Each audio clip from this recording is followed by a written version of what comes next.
Hello. How are we all doing? With a bit of luck, you'll be able to hear me. But I can never quite tell. So hopefully Mike will let me know, or you'll let me know, or somebody will let me know. You're live. Yay! Oh, marvellous. Right. Oh, I've got 3 chats here. So here's hoping I can catch up with it all. Right. Hello, Debbie. Debbie was first in. Kim, close second. Hello, Kim. Hello, Mrs. Yarnold. And I'm seeing Mrs. Yarnold spent money. Oh, but it was in such a good cause. An MX Keys keyboard. Oh, they're fabulous, aren't they? Absolutely. I recommended one to you this week, didn't I? You did. Yeah, you held on to your wallet. Time will make sure that changes. Trust me on that. I might have to spend. Yeah, I know you're thinking about it, aren't you? Because you're playing with kit. But basically, you were juggling too many keyboards, and I said, why don't you just buy a Logitech and then you've got one? Yeah. My H key is broken. And the H key on your work machine's broken anyway. Yes. Which is fine as long as you don't need to type anything with a H in. Like Which I do all the time. Exactly, you see. Yeah. I did suggest Superglue, Like but that might be the end of that. Like my surname. Yes, that for a start. Yeah. That'd be all right. Oh, so I'm glad you enjoyed that. Joho is saying the K380. I've got one of those. The only reason I don't use the K380 all the time is that's the small one that doesn't have the numeric keypad, which my big one does, and I need, because I've got all kinds of stuff wired to it for shortcuts. But yes, that is a very good keyboard and very portable. Right, what else have we got here? Who am I missing? I'm up to Paul. Hello, Paul. Paul's living in the future, as usual. Excellent. And we have Annie. Hello, Annie. And let's carry on. Who else have we got? Oh, you're all chatting away here. Hello, Graham. Raining at the moment. It is here.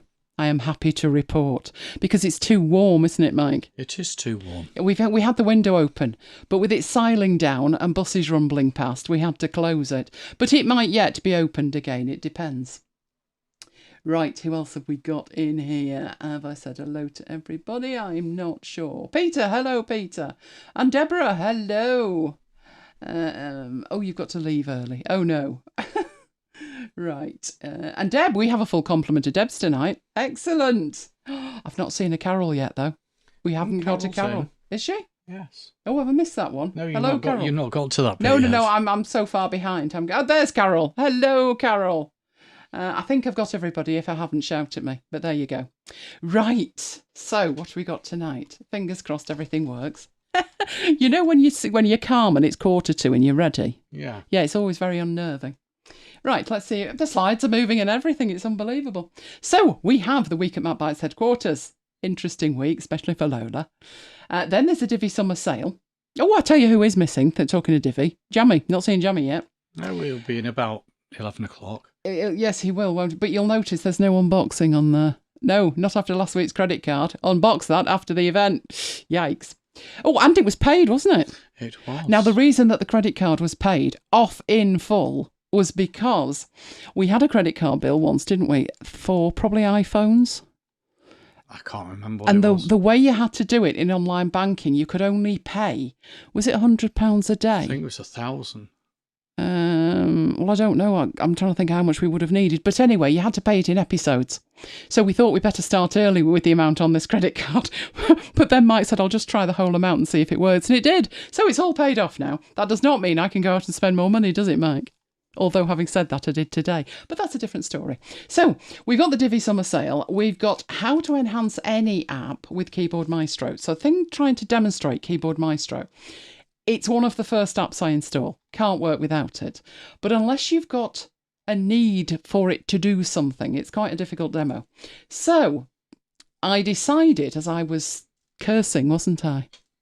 It was bad news, bad words were said, with a problem that I had, that I would fix it with Keyboard Maestro and then I would share with you what needed fixing and why. Then we've got a brand new toy. You will want this toy, I guarantee it. This is MediaPlace. It's a lifetime deal. Who doesn't want a lifetime deal? So we will be looking at that. It's a different kind of demo, that. I installed it, didn't I, about 30 minutes ago. I opened it, I put my username and password in and closed it. So we're going to be exploring it together. Then we've got some freebies. Then Mike is strutting his stuff, editing the data model on a Mac. I'm presuming that's like a black magic incantation of some kind, that you shouldn't really be able to do that. Well, you can now. You can now. It's not a dirty hack. I'm sure. It's an official hack. I'm sure it'll go better than my Obsidian importer update, which will be a fiasco. You will be rolling in the aisles when I tell you what happened with that one. But there is something to show you. It might not be what I'd planned to show you, but, hey-ho. Hang around for that one. It'll be fun. Right, we're broadcasting in 1080p. Make sure you are receiving in 1080p. There is a cog in the lower right-hand corner. It should have a red flash on it. If it does not, go down there and choose the one with the red flash on it. Did you know it had the temerity this week? Show me a video at 360. Oh. And then I realised it was from 15 years ago, and it was lucky I could actually see it. So yeah. But the thing is, when you have a video and it's 360, the next one's 360, and that one should have been 4K. But anyway. Let's head back to last Saturday. Important day at MacBites headquarters because it was Mike's birthday. But you'd already had all your presents by then, hadn't you? I had, yeah. Because if you were with us on Friday night, Mike did not know. He had no idea. He actually thought I was going to unbox the credit card bill. He believed me on that. That was probably because I got a Sharpie out, didn't I, and crossed the address out. Yes, so he genuinely believed it. But no, he was unboxing his new toys, which have done the rounds this week, haven't they, on LinkedIn? They have. Yes, and everybody likes his toys. And there was more to that on Saturday night, but this was Saturday afternoon, and it was wall-to-wall sport on Saturday. I was in my element, wasn't I?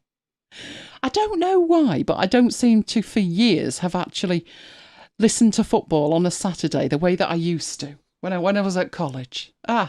First off, we had England in the Women's World Cup. Have you heard the garbage spouting from that fella, Infantini or something? Yeah. Is he right in Women there? need to pick the fights. Yeah. Yeah. I'd back any of the team against him, to be honest, I would. Anyway, they were playing in the quarter-final of the Women's World Cup against Colombia, and they won! So it was a grand start to the day, trust me on that one. Then it was the first full Saturday of the Premier League, and we went old school, didn't we, Mike? We put it on the wireless. On wireless? Yes. Nobody knows that that's supposed to be a Yorkshire accent, you know. Oh, okay. Unless you announce it. Whatever. But it wasn't quite that retro. It felt it, to be honest, because I did lose the signal at one point. But actually, it was digital. It was more like that. So it opened in a little window, and I had it on a separate monitor and listened to it. Oh, I'm so happy at that. Yeah, took me back to my youth. But Notion decided its Friday strike should carry forward to Saturday. So while I'm trying to finish off the show stuff and put slides in and things like that, it got into a cookie loop. So first of all, it says you've got to set your cookie preferences, accept all. Then it says, Notion will now reload. And then it goes back to that message and then back to that message. And that so ensued the rest of the day. We gave up. We had more important things to do. Oh, we had a gluten-free lemon drizzle cake to enjoy, didn't we? Lola was disgusted. Lola didn't get any. She did get a treat, though, didn't she? Her day came on Sunday as she dragged poor Mike out, probably earlier than Mike wanted to go out. Lady Lola headed off and she found a cat. Little ginger thing, wasn't it? Look, Daddy, look at the cute cat. Let's go and play with it, said Lola. And this was in new territory, wasn't it? It was a little side road somewhere. Yeah, so you could actually have been caught at the end of a cul-de-sac in mortal danger. Because as she headed towards it, the cat turned. Daddy would have got footage of the great event, but deemed safety was paramount and legged it with Lola in hot pursuit. Why can't she leave cats alone? I remember Maya doing that. You remember the day I took him out and he was a bit frisky and I had to tie him to a tree? He was a very strong lad, was Maya. I had visions of the tree going up the road. But he wanted a cat. And I'm like, that's probably not the best idea you've ever had. Anyway, with it being Sunday, it was another day of coding for us. Remember the 5-week project we started, Mike? Are we prepared to admit yet that 5 weeks was a gross underestimate? better had. Yeah, I'm now thinking November. Possibly this year, but you never know. Oh, not helped by the fact that we had to curtail activities at, was it 5? Yeah, it's 5 o'clock, isn't it? Usually we code till 6, but we had to stop at 5 because normally we attend morning mass, virtually, obviously. But on Sunday, it was the priest's birthday. So we had to attend so we could see him unwrapping his presents. And that is, he's a City fan, as will be proved shortly. And that is a City shirt with 60 on the back. He did mention, didn't he? He was trying to wonder how he could prize the 60 off it. There was also, which we didn't attend, a party in the parish centre afterwards where there was a cake. That's bigger than your cake, isn't it? Mind you, he was 60, so we've got to let him have a decent-sized cake. Was that the cake? That's the cake. I hadn't seen the cake. That was sent to me by the parish secretary who organised the whole thing. So, yes, that was the cake. A rather good cake, isn't it? Yeah, it's huge. Yeah, liking that. Now, while that was happening, well, actually, once that was over, I decided, easing myself into the week as I usually do. Peter's worried now. No, I decided that an audiobook was the way to go this time. So I was just looking through my pre-orders, see if any were available. I think the short answer to that was no. When I spotted it. Can you spot it? This is probably the worst thing Audible could have done to me. Just in case you're missing it. Yeah. Why are the details in French? When did we move to France? And as Mike pointed out, hang on a minute, he said, the details are in French, but the pricing and stuff, that's all in English. So, yes. I'm not quite sure. I know jury is duration, but I've no idea what the rest of that's all about. Luckily, none of them were available for sale, so I didn't have to concern myself with it, and it fixed itself later in the week. This is the thing with Audible. Mind you, it fits in with my new mantra, doesn't it? If it looks broken, leave it 24 hours, it'll be fine. And just over 24 hours later, it was fine. I'm happy to report, because that would not do if I was trying to actually order anything. Which took us to Monday. I started the week okay. I went to a Plan Your Week session with a mastermind group that I'm in. So that was rather good. You had to plan what you intended to do. There was another session on Friday, today, to see if you'd done it. We'll see. But it was also United's first match. So 4 days after the actual Premier League started, United were heading into their first match against the mighty Wolves. Wolverhampton Wanderers, if you're wondering, to be precise. But before we even got that far, not even joking, sadly, it was a case of pick your own protest. There was actually a whole range of them that you could join. This one is trying to force the Glazers to sell the club. You'll see there, if you could actually read that, they're having a sit-in after the next match. You can probably read it better on that one, although that picture's not quite as good, but you get the idea. That was only one of the many, many protests, not even started at that point. Then there was the one, this one was that bad. I don't know if you saw this, Picky Mike, but this one was that bad. I had to star out the last word. I'm sure you can guess what it was. It would be the 4-letter word, wouldn't it, that starts with an F, but with an S on the end. So anyway, I had to get rid of that. But as I was looking at that, this is all to do with, well, it's not political, is it? It should be dealt with. It should not be rumbling on. But while I'm looking at it and thinking there's all these protests, look at the pictures behind, just under the Manchester United. Not the best juxtaposition, I didn't feel, for those images. You know, hear no evil, and then pointing to your head as though you're not quite with it. Which carried on in the next image. Don't say anything and don't listen to anything. Whose idea was it to put those up? And that actually looks digital now, because they're different pictures, aren't they? Is that now a digital wall? It must be. Well, you'd have thought they'd have put something up that would have calmed the protest. Instead of which, with the Greenwood protest and the Glazers protest, there was then the shirts protest, and they managed to shut down the souvenir shop again. So that was grand. Once people actually got into the ground, the protest carried on. How are they allowed to get those in when you can't take anything bigger than a hanky? That's true. It's very true, isn't it? I don't know how they got that lot in, but they did, and the protest carried on. The reason that it's there is that's the tunnel that the team come out, so they knew it would get on TV. Talking of which, you, very bad planning, didn't you? Missed the first half. I did miss the first half. He left me in charge of proceedings, so that's Mike's iPad. It was dire. Wolves were by far the better team. So Mike ambled in and said, how's it going? And I said, it's not good. But you're here now, and I'm sure it'll improve. Second half kicked off. Still wasn't good. There was only one thing for it. I took one for the team. The toilet trick worked. They scored. Do you notice they scored literally as I walked back in the room? Yeah, that was really good planning on my behalf. So, yes, they won 1-0, but that wasn't the end of the story because, we've already got 17 protests, might as well have one more. And this was all to do with the VAR situation. I don't know how this happened, and neither do you. Yeah? How was this missed on VAR? No, I don't know how it was missed. We all saw it. It was our goalkeeper at fault, wasn't it? Yeah. Went in like a steam train, and everybody missed it. Now, when I say everybody, the crowd didn't miss it, and the away team didn't miss it, that was for sure. I didn't miss it, and Mike didn't miss it. I didn't even have an iPad, and I didn't miss it. But the referee apparently did, as did the assistant referees and the fourth referee. So they got dropped. They're not playing tomorrow, are they? Is there anything else happening to them, or are they just persona non grata now? Yeah. Anyway, we decided that enough protests were enough, and we left everyone arguing and headed into the studio. Yes, again, 4 weeks running. We're probably just as surprised as you. Which meant first job on Tuesday, which won't be happening this Tuesday unless we make our mind up, will it? Was edit time. That's a neat little edit, isn't it?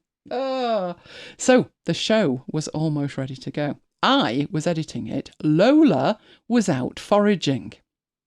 Literally foraging. I mean, around a bin. Girl, really. But she did surpass herself with the discovery of some Apple kit we don't already have. Yes. That must be bin 3.0, mustn't it? Don't you think? Yeah. Because bin 2.0 was the black thing that looked like an airport cigarette ashtray thing. But this one, the Apple bin, the wheels are included. So not a £600 extra, I'm happy to report. Oh, good grief. Oh, hang on. T. Andrew Caddick is saying, as a Wolves fan, I appreciate your candid, unbiased view. You were robbed. You were robbed. We were shocking. So, yes, I'm quite happy to say that. You were robbed. In fact, I think there should be some kind of appeal against that. When it's as blatant as that, it looks like there's been a bung involved. It was that bad. But we'll see what happens if they're going to be reprimanded anymore. So, Lola was all for bringing it home. We couldn't work out why anyone would put an Apple sticker on a bin, could we? No. Unless they're Microsoft fans. But then they wouldn't have an Apple sticker, would they? Anyway, I've no idea what that's doing there, but Lola was most interested. We, however, there was a new MacBites. Yes, there was. 169. 4 weeks running. Yes, I know. Now, we're surprised, but so was Jammy. I put the post on Twitter. Yes, it's still Twitter, not calling it X. And Jammy says, you're really spoiling us. We're going to grow accustomed to this. Oh, now that's a bit naughty, that, because when is the next MacBites? When you least expect it. So, are you least expecting it on Tuesday at 9 o'clock? Because if you're not, just saying, be very, very careful. It's X, formerly Twitter. That's how it's described in the press. Oh, I know, it's driving me insane, that. You're reading like half a line every time they mention X. Wednesday rocked round. I thought this was a bit soon, after the quarter-final, but it was the semi-final of the Women's World Cup. Did you notice Alexa got in trouble this week? The A-lady. Because somebody somebody said, when's the next England match? And it talked about the boys, not the girls, and got carpeted for it. But it was a grand victory. Did you see all the posts about your girls took a hell of a beating? I don't know why they were doing that against Australia, because wasn't that Iceland? Was it Iceland? Norway? Norway? It was Norway. Yeah, I don't know, but that's what happened anyway. So, England are in the World Cup final. Which is why this thing with United's a bit off, isn't it? They're putting all the pressure on the ladies' team. Half of them are at the World Cup. They do not need any grief, and neither do the rest of us. I went to my other mastermind meeting, so straight from that into my monthly meeting. And then on Thursday, I was at it again. Yes, I don't know how I fit any work in around these meetings. But this one was writing with AI. I think Carol was there. Let me know, Carol. I think I saw you at the end, but it was right at the end. It was a good session. Pondering that now. Enjoyed it. Right, and then, of course, Thursday is the new Saturday, which was the new Friday, which is Tesco. Will they bring everything? How many weeks are we up to now? It's almost as many as MacBites, surely, where they've managed to do everything. Lost count. Count. But this time was even better. It was Wendy. I knew it was Wendy. You can tell the voice with the excitement, and she wanted to know how, and I quote, how sweet P was. P. Lola slept through it. But as long as she brought a treat, she'd be happy. Which meant, did she bring everything? Well, it was Wendy, so of course she brought everything. Oh, Wendy wouldn't not bring everything. Which takes us to today.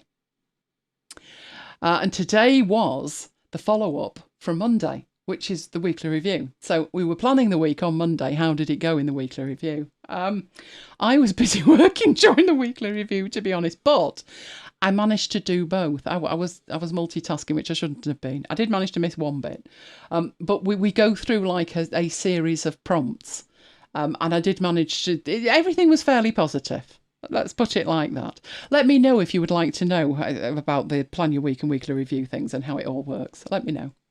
So, this week, big news, Divi summer sale. I don't think they've done a summer sale for a while.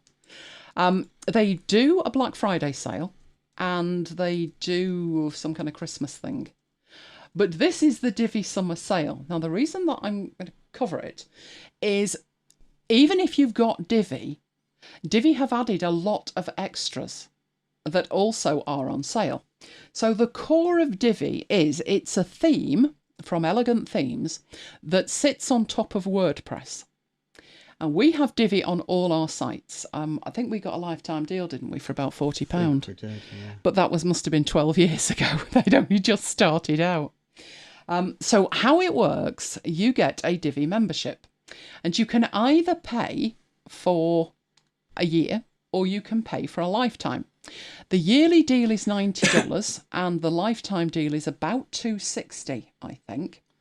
Renee's saying, what is Divi? Well, I've just explained that. It's a theme that sits on top of WordPress.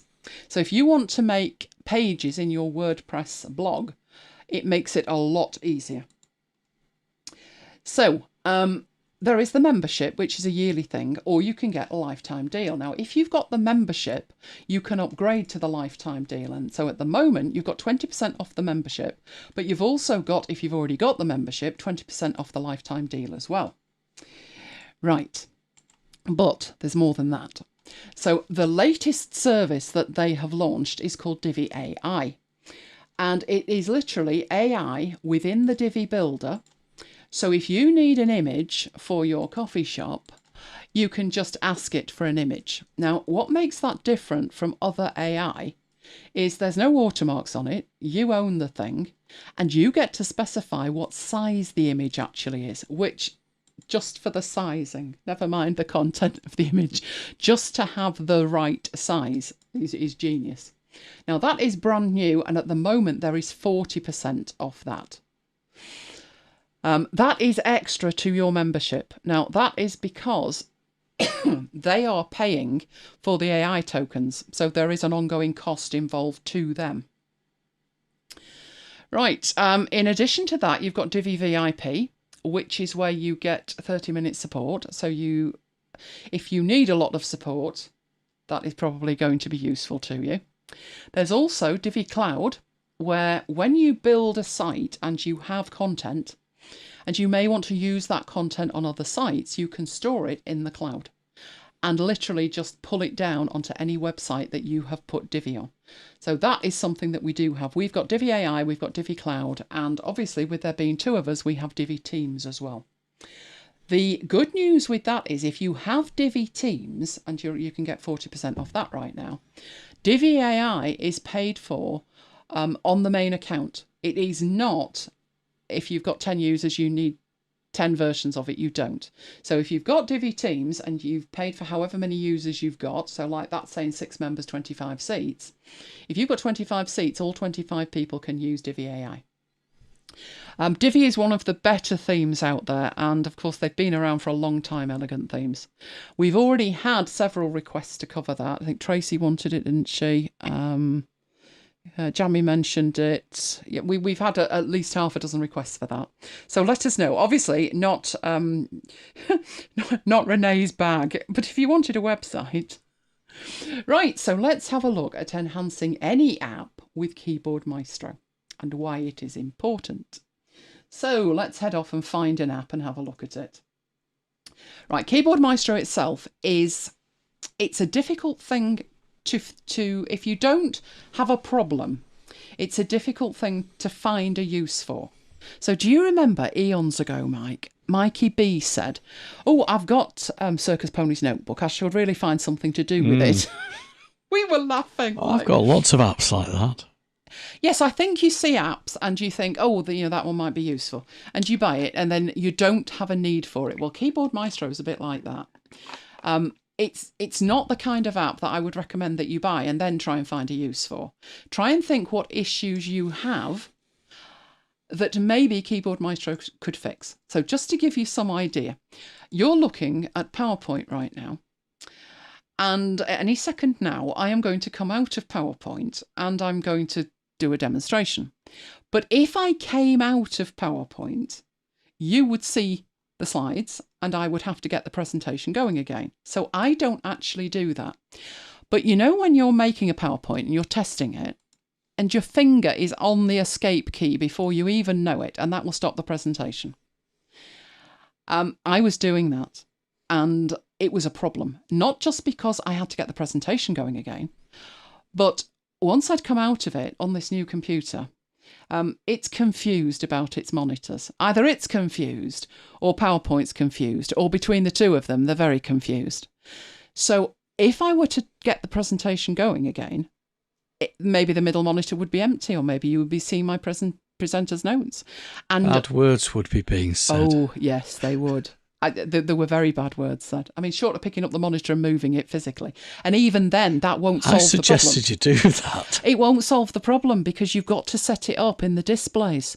True. So you'd have to flip it around anyway, or the mouse wouldn't work. So basically, it's a nightmare. When it's working, it's grand, but it isn't working all the time. It randomly decides where to put it.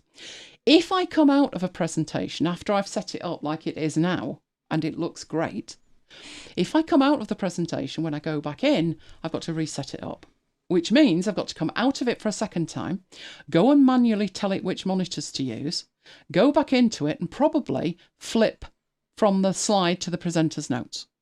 So trust me, when I've got it set up, I don't want to come out of it. And I was inadvertently pressing the escape key. Listen to this. That's me pushing the escape key. Nothing's happening. I made Keyboard Maestro. I made a Keyboard Maestro macro. So when I press the escape key, it does nothing. I can come out of it if I want to. I've mapped it to something that's that hideous, I would really seriously have to think about it before it came out of it. But that's the kind of situation you need to find yourself in before Keyboard Maestro is like, oh wow, that's the answer. But let's go in and actually have a look. Right, any questions before I've got to deal with that? No. Okay, right. So, Keyboard Maestro. You will see with Keyboard Maestro, I have a whole range of things going on. So it makes macros, but it isn't making macros for one specific application. It's making them for a range of applications. So if we look on the left-hand side here, heaven knows what I've got in the one password one. But I've got macros for a whole range of applications. We've looked at this before in relation, the last time we looked at it was in relation to the Stream Deck. That is how the Stream Deck works. Keyboard Maestro acts as the glue between the Stream Deck and the application you're trying to control, if that application doesn't have a dedicated control that you can download, and the Affinity apps don't, but you can do that manually. But you can see I've got a whole range in here for all of the apps. Now, two apps in particular that I wanted to work with. One is Scrivener, one is Ulysses, and each one has a different problem. So if I show you in here in Scrivener, I have Scrivener, and there are a few things in here that are macros. Each one of these is a macro. So if I want to add an inline annotation, I use this hotkey and it instigates that menu. So it's exactly the same as me clicking insert inline annotation, but I don't have to. I can just use that key. At its very, very, very basic level, that is what this app does.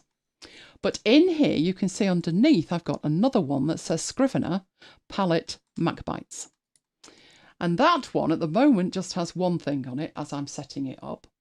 But what this is going to do is let me interact with the app without having to remember any shortcut keys. So I'm going to show you why that is important at the moment. That's my MacBites one. And I also have up here MacBites formatting, which has got all of my stuff in. And I think there was another one somewhere kicking around as well. MacBites, what else would that be called? It would have the right icon. There we go. Formatting. So this one is another one that is doing formatting. But you'll notice in the shortcut keys, there are none. I don't want to have to remember these shortcut keys for that to work. So let's get that out of the way and look at the problem before we try and look at the solution. We are not approaching this from here's a solution, now what's the problem? Let's look at the actual problem. So we'll start off with Ulysses, I think, which I didn't have open. There we go. So this is my Ulysses. It is Parrot. So Ulysses is a text editor, if you're with me. Actually, Markdown is its preferred language. It has a library over here. So you can see I've got my library, which has got everything in it. And my main library is in iCloud. In here, I have all kinds of stuff that I work on in my inbox. Now, I also have, as you can see on this side, there's 2 documents there. These are the show notes for 167. But what I do in here, we can see in there, I've got stuff in there that has come from elsewhere. And I need it to go in here in a certain format. Now, to do that, I can copy it from wherever it is. And I can go into edit, and instead of paste, you'll notice it's paste from. And you can paste from Markdown, from HTML, or from rich text. It really doesn't matter. But you'll notice there are no shortcut keys for any of those options. You can also then copy as. So this text that I've got in here is in Markdown format. If I select all that text and I go back to edit, I can choose how I copy it. I can copy it in Markdown, but I can also copy it in HTML or just plain text or rich text. Now, for what I do with this information, I need it in 3 different formats. And the only one that's got a shortcut key is this Markdown one at the top, and it was driving me insane. I was constantly going back to edit and then choose, edit and choose, edit, copy as, all of that. Right, the answer to that is this here, which is a Ulysses palette, as you can see. It says Ulysses palette. That's so in Keyboard Maestro, I know what it is. If we go in and look at that in here, I've got shortcuts for Ulysses, but I also have this Ulysses palette, and this is how it's set up. So it's how do we set that up? So first of all, I've explained what the problem is. I want to paste from Markdown, but I have to keep going to edit, copy as, paste as, all of that. So it's far easier to be able to make this little menu, a palette, a popover that just sits there. And I can have that on a shortcut key that appears and disappears, just like that. So how did I create that? Well, the first thing to think about is, before you even start, what is it you are trying to achieve? What shortcuts on here are the ones that should be there primarily? Because if you start trying to add everything, you might as well add nothing. So for me, it was the ability to copy and to paste from Markdown. So I went into here and I created this. Now what I'm going to do is I will toggle that one off and I will make a new one. So in there, so Ulysses. Now you don't have to call it the app name. So if you just wanted this to be copy and paste, you can do that. But I'm going to call this Ulysses Palette Demo, and then we know it's the one created today. Right. The good thing with putting Ulysses at the beginning is that this group is sorted alphabetically and they're all together. With the Scrivener one, you can see I have Scrivener and I have the Scrivener palette for MacBites, but I also have up here MacBites formatting and CCI formatting. It was because the title was fractionally too long to be able to see it all. So I'm just going to have to remember where they are. But this is our palette group for this. Right, first thing is we'd like a pretty picture, wouldn't we? I think we can copy that from there. Go in there, select it, which gives you the grey box, and paste, and you've pasted that in. Now, you have the first set of options that you need to think about, which are, do you want this enabled? Now, I've just disabled this one, so you can see that has taken the tick out of there. That's not enabled. But this one is enabled. Do I want it available in all applications? No. Because the shortcuts that I'm going to use could clash, so we don't want that. So I want it available in, and then you can choose. So I want it available in these applications, and then I hit the plus and I go and add it. It's got the stuff that's running at the top. If you need something else, you can see recent apps, and you can see other, and you can see everything that you've got installed. But for this one, it only needs to work in Ulysses. Right. You then have other options. That's pretty much all I need to set. If we look in here, we do have extra information. This is about how it shows itself. But in here at the moment, is it always activated? Well, no, we wouldn't want it always activated. But you've got all of these things to choose from. So I think I had it set. Did I toggle it? Shows hide a palette when? So yes. Show and hide a palette means that the same shortcut key will show this new menu and hide it. You can choose other options. So you could have it showing on shortcut number 1 and hiding on shortcut number 2. But a toggle is easier. You only need to remember 1. Right. It then says, right, when.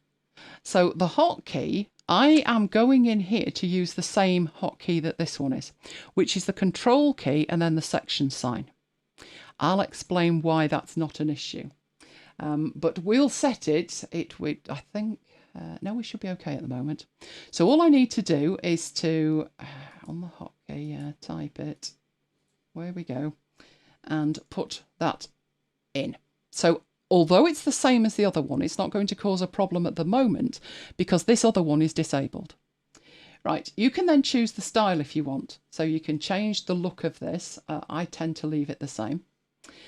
That is just working out how this palette is going to be displayed. At the moment, it's not actually going to do anything. So if we go in here and we do it, nothing is happening. We have nothing to show on it yet. So we need to put some stuff in here. So we need a macro. So the very first thing that I would want to do with it is paste from HTML. No, paste from Markdown. Right, so paste from Markdown. So this is just text. Right, nothing clever happening at that point. Right, then I need to tell it what to do. So in here, what do I actually want it to do? Now, how would I get it to paste from Markdown? And that would depend on how I do it in here. I would need to go to the menu and click Edit. I would need to go down to Paste From, and I would need to choose Markdown. So I need to do that in here, and I could do that by hand, but it's easier if we do this. So if I search for menu, we have this action to select or show a menu. Now I could type in here, Edit, and then I could type in the next one and then the next one, but the scope for mistakes is too much. So there is an option over here to choose anything that's running. These are all the running apps. Well, it's Ulysses and it's the edit menu. And in there, I want to paste from Markdown. So it's giving you access to the Ulysses menu bar without you having to go and type all of that lot in. So if I do that, it puts the extra one in and it's taken it precisely. If there was a ... at the end of one of these, it wouldn't work without it. Okay. Right. So that's what I want it to do. We need to test that. So if I come in here and I copy that, but I copy it as Markdown, then if we were to go into one of our editors, so we'll try Cot Edit and paste it, you can see what I've got here. I've got all of the hashes for headings, I've got the dashes for bulleted lists, and all the links are in Markdown format there. So square brackets around the text, round brackets around the link. That is Markdown. Right, here's the issue that you've got if you paste it incorrectly. So I'm going to copy that, and I'm going to go back into here and get myself a new note. If I were to just paste, this would happen. You might think that's fine. That looks okay. It's got these links here. Yes, it's got the text and it's got the brackets after it. These are not properly formatted. You compare this side with this one. Look at the news of the week. These are just the blue links. These have got the blue links and this tailing off the bottom. That's the problem with just pasting. So let's get rid of that. Right, it should still be on the clipboard. So if we edit, paste from Markdown, now it's all neat and tidy. And in the news bits here, like news of the week, you've got these are now proper links. You double click on it and there is the URL, which is where it should be. So that's why using Ulysses it's not difficult. It's just annoying that I've got to copy and paste between formats. So I would like to be able to do that with a button. That's the idea. So let's head off back into, not that one, that one. Right. So what I've said in this is, when I use this, I want you to click on the edit menu, click paste from, and then click Markdown. So that should work perfectly. That should do exactly what we want it to do. So if we head back into here and we bring up our palette, we now have an option at the top, paste from Markdown. If I click it, that's exactly what it does. And I do not have to fish around up here, because if we look at that thing, you've got copy as, paste from, and within each one, you've got multiple options. So there's just that fraction of a second when you're like, is that the right one? Whereas with this, it's obvious and easy. So we've got the first one done. Excellent. Right, there are another 3 that I put in there. So let's go back to Keyboard Maestro and see the other 3. So, we had in there, if I get my data, where's my data?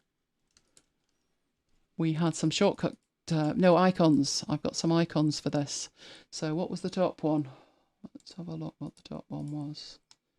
The pinky one. It's the pinky one there. I think it is. There we go. All I did with that was Command and A, Command and C, close it down, go into there and paste it. And now when I go back to here, the icon shows next to it. It's brilliant. Love it. Love it, love it, love it. So let's go back in and make the others. There were another 2 or 3, weren't there? How many did I have? I had 3. So what I'm going to do, I'm using ScreenFloat to take a screen cap of that. I will make it bigger and I will use it as a reference on the other screen. Right, so in here, I'm going to come in here and do the next one. So the next one is copy as HTML. So it's just a matter of creating another macro, typing whatever the text I want to see, so copy as HTML, and getting it to do it. So in here, I need another menu item. I'm using the menu option over here to go to Ulysses, to go to the edit menu, to go to copy as, which is there, and HTML, and it will fill in the rest, which is great. But, let's come out of it, see the problem. It's pushed it to the top. I'm always going to want to paste first, obviously. So I'd need to change the order of these. That's mildly annoying, but we can deal with it. I also have another icon, so Command and A, Command and C, close it down, go into there, and did not want that. There we go, paste it in. But it's not in the right order, so this is how we make it in the right order. If you go into here, we actually want paste from Markdown at the top. So we'll go into here and put 0, 1 and a bracket. I tend to put a space, but I don't think you actually need to. Right, the next one, this actually isn't number 2, it's number 3, because I'd like a separator. So I'm just going to put in 03, put a space in there.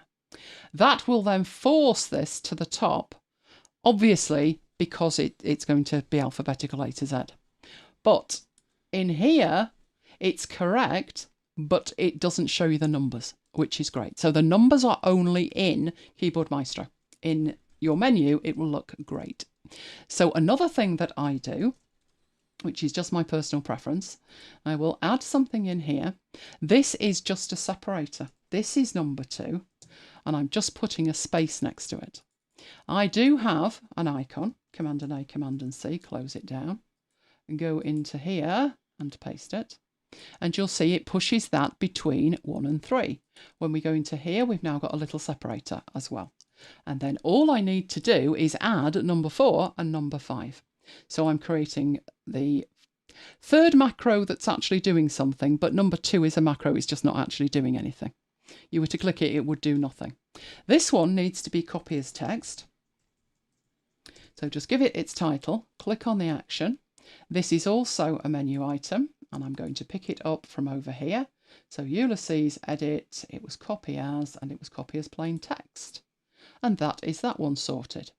I do in here, I'm going to take that icon and put that there. And to get this in the right place, this one is actually number 4.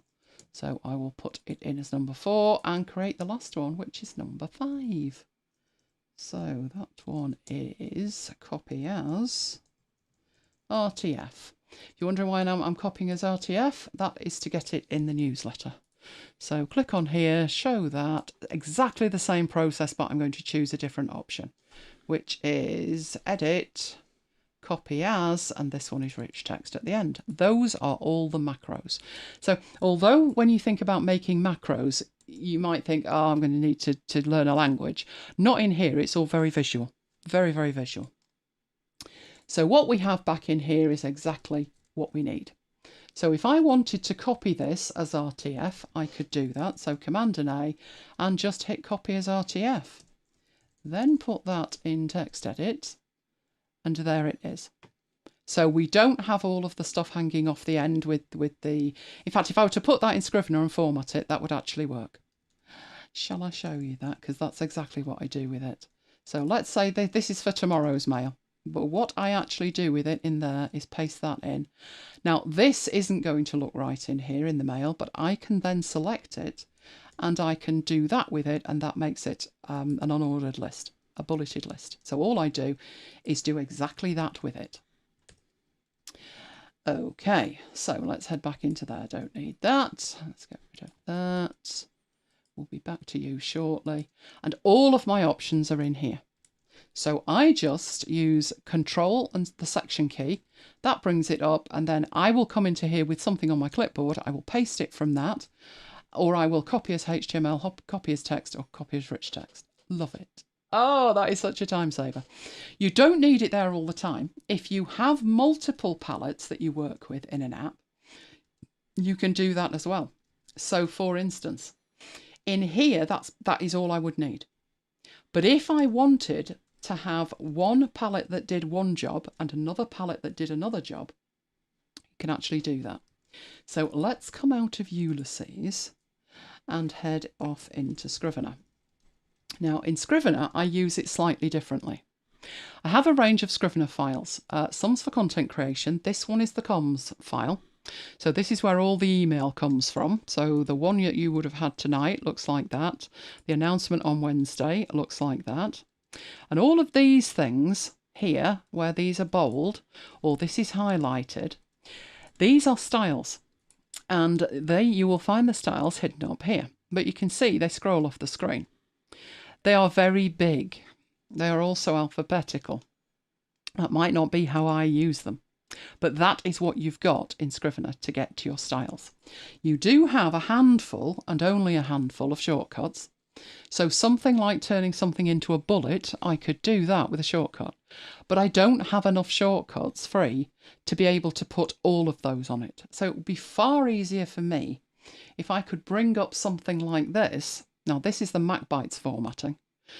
If I want to make something the intro or the outro, body style, heading 1, the secondary for heading 1, so I have heading 1s and alternatives, a quote, bold, whatever. That is how I would do it. But this isn't the MacBites file. So I might want one for the comms. So how would you do that, and how would you handle having multiple ones? Right, back into Keyboard Maestro and have a look at what we've got here. These are my shortcuts for Scrivener. This one is the palette for MacBites. This one only has a quote on it at the moment. We've also got other ones in here. We had the CCI one, didn't we? Under content creation, there we go. That had all of that. So if I wanted one for the comms, I would start by creating a new group. And this would be, I probably would have enough space to call it Scrivener Comms. Right, that will sort it down here. I don't think either of these icons are right, but they keep changing the icon. But never mind, we'll take that one, that'll do. And we're going to set up a new palette. So first off, is it available in all applications? No, it's not. It's only going to be available in Scrivener. Like that. Right. Is it always activated? No, it's going to be showing and hiding a palette when I do something with it. Now, we already know that we already have a palette that's available on Control and Section key, but I'm going to use the Control and Section key anyway, because I can. Right, let's show you the full problem in here. The problem in here is these styles. I have to click on that and then I have to select them with the mouse. Right, the other way of doing that is to format it, choose a style, and then they're all available in here. That's the second way to do it. There is a third way to do it, which is in here, scoot right down to the bottom and say show the styles panel. That would be grand, wouldn't it, if I didn't have to scroll it? And that's the problem. And they're still in alphabetical order, which might not be the order that I particularly use them in. And now I'm looking at it, I'm wondering what on earth heading X is. Don't suppose you've got any idea, have you, Mike? I've no idea why I've got a heading X in it.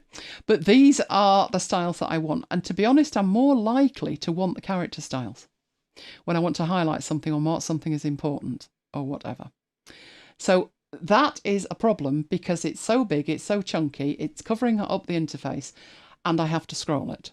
Right, all of those problems can be solved by creating a palette. So over here, let's create one which is bold. Now, all I need to do with this is actually tell it in the action what I want it to do. So I'm going to choose a menu. This time I'm not going to Ulysses, I'm going to Scrivener. And I showed you that it was format, style, and there is the list of styles. Now, I know that that is pretty boring by comparison because there's no icons with it. But there is my bold. And then I can just go back and add another one. Obviously, I would do exactly the same. I would create some icons for this so it matches. I would put numbers in it and the rest of it. But just for this demonstration, let's do the important one. And go in there, exactly the same process. So you could with this, because the beginning of this, you're choosing Scrivener, format, styles, and then choosing a style, so importance down there. You could duplicate these and just change this last menu option for each one. You'll notice in here though, this important up here, let's go in there, that one's gone underneath. So if important is more important than bold, then you are going to need to put the numbers in it, but that is as simple as that. I want that as number 1 and I want that as number 2, and you would carry on like that. Right, let's have a look and see if that works. So we're back in here, shortcut key. Now, this time there are 2 palettes and both of them are using the same shortcut key. So before I can get to either of them, it gives me this intermediate pop-up. Do you want your MacBites formatting or your comms formatting? So if I had 10 different files, I could use the same shortcut key and then this intermediate thing would pop up. I click on the one that I want for this particular file and away we go. And that way, yes, it's one more click, but I don't have to remember 10 different shortcut keys. I use one, I get the intermediate menu, I choose what I want, and away we go. So if we were to go to the follow-up and say, last night's show, oh, you should not want to miss that, it was great. Watch parts again, that is how I format it. And that is much better than all of this malarkey, where you're clicking in there, it's scrolling, it's alphabetical, it's hideous. So I have multiple ones of these. I've turned them off for the demonstration. One for each file, really. There are some files I have where the styles are the same, but obviously I have no need in the MacBites show note file to have some of the styles that are in here, like the button styles. Do you want a red button, a green button, or an amber button? I don't want any buttons. So I only have these styles in the comms one. So instead of having one of these where it works in all the files, each one has a dedicated menu, but it's always available from the same shortcut key. So you're all very quiet in the chat. Do you have any questions about that? Is there anything you didn't know, Mike? Oh, there's plenty I didn't know. Right, what have we got? Rene wanted to know the price, which I've told him. It updates about once every 2 years-ish. You can use it on multiple Macs. It synchronises with Dropbox. So for the price, it is amazing. I say this is the app that fixes all the other apps. And if you look at what I've got in there, that's exactly what the majority of these things do. This one is not, well, it is fixing something, but it's doing it with a menu. But if you look at all the apps I've got in here, at some point, there have been fixes for them all. So for instance, the browsers, I've only got 2 browsers installed on here. But clipping to DevonThink or copying the URL, I have a dedicated shortcut key for copying a URL. And it does 2 things. It focuses the URL bar and then it copies. That's it. But I've been doing that for years. Paste and go is another one. I can't believe paste and go isn't a thing, but apparently it's not. So again, I'm simulating a shortcut key. So Command and L goes to URL bar. Command and V pastes, and then it presses enter. It does 3 things for me. But because I want that to happen in every browser, and I can't believe it's not there, I have this in a browsers group rather than a Vivaldi group or a Google Chrome group or whatever. But honestly, there are so many apps. Craft was a good one, wasn't it? I've been able to disable that. But we were on an older version of macOS, and the backspace key didn't work properly. I don't know what you pressed, but it backspace text out and you lost it. And there was no fix for it because it was an Electron app. So I got Keyboard Maestro to fix it. And then we upgraded, didn't we? And then we had to disable it because then it was doing other things. But there are so many things in here that I have set the stuff like this up for. In the Finder, this one here, merge all windows.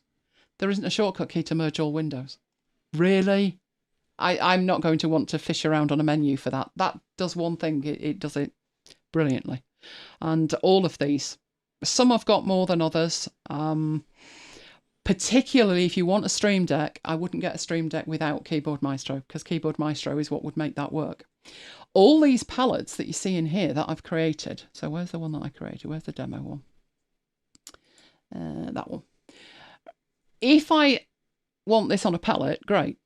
But if I want this on a Stream Deck, I can just remap this. I can duplicate it, and these options will be available on a Stream Deck then. Why don't I do that? That's because I might be doing this on a laptop and it might not have a Stream Deck. So for me, it's easier to have it on a palette. But certain things like Hindenburg editing, that is on the Stream Deck. And that only works in here. So if I didn't have this, none of these things would be happening. These are mapped to the buttons. So I think it £36, it's not that expensive. I bought it twice. You'll like this one, Mike. You won't know this. I bought it twice without actually installing it. You know, like it says there's a new version out, and I just click buy. I don't click the download and let's try it for 30 days off. And it's just like, buy. And I've always thought when you buy things and it comes to it and it says, click here to download your app. I'm like, well, why would I be doing that? Because I would already have downloaded it and tried. No, with that one, that's really handy. Okay, do we have any more questions on that? Or is that it? That's it. Right, let's get rid of these then. You head on. Oh, you're going to back up for the best part of the next hour while you ever think about it. Well, I will go in there. Oh, you're going to do that on that screen, are you? That's not great. Right, go away. Okay. Oh, new toys. Let's see if we can loosen Renee's wallet. This was much talked about this week and mentioned first to me by Carol Little, who emailed me, said you've got to go and see this, Evie, who DM'd me, and Debbie S, who posted on Slack. And I know, Debbie, you're a fan, aren't you? So let's have a look at it. As I said, this is a completely new app that they're really pushing at the moment. Now, if you've seen Eagle, you're going to be thinking, but that's Eagle. Yeah, that's exactly what I thought. I will say 99% of questions that popped into my head, it does seem to have the same features as Eagle, but it doesn't stop there. It has a whole range of extra features that Eagle doesn't have.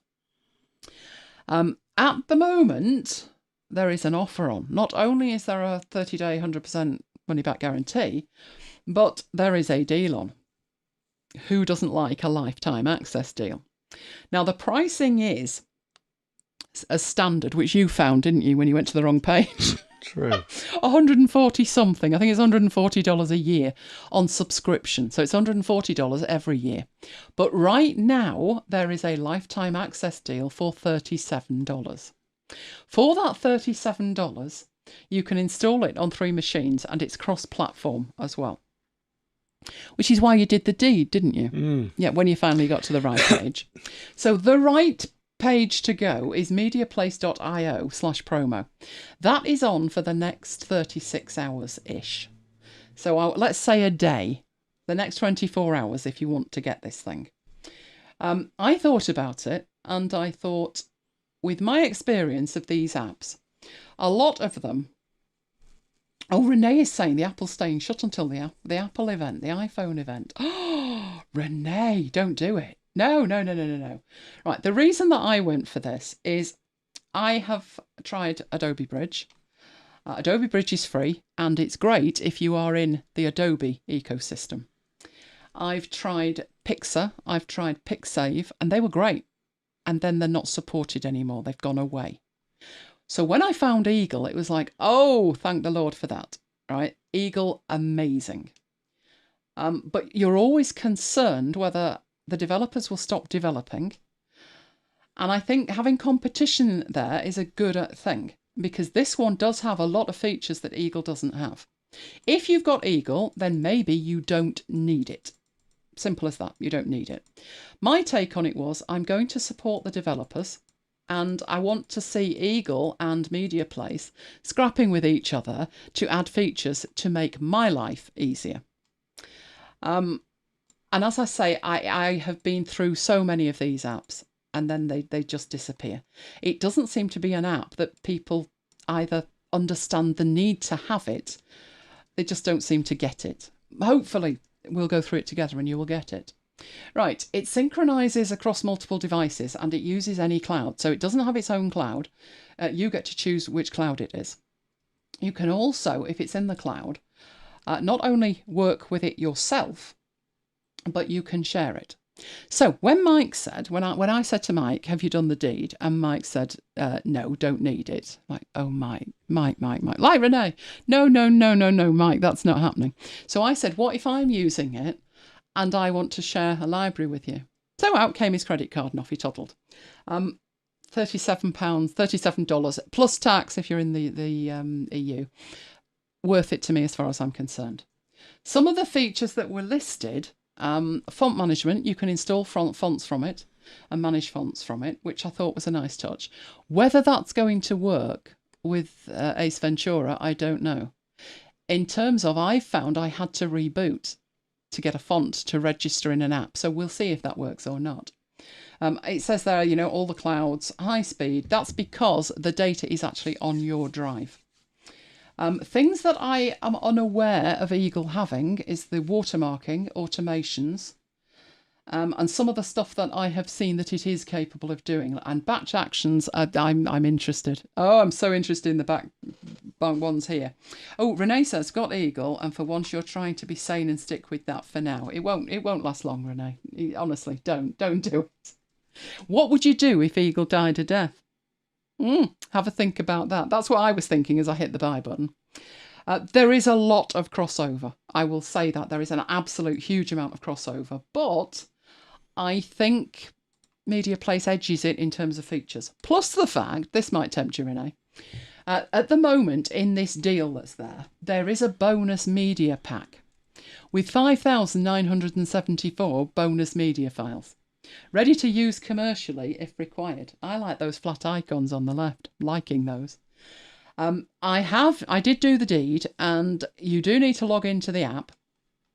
And the next thing is downloading this bonus collection, this library, which was 850 megs worth. So I downloaded that as well, as you did, didn't you?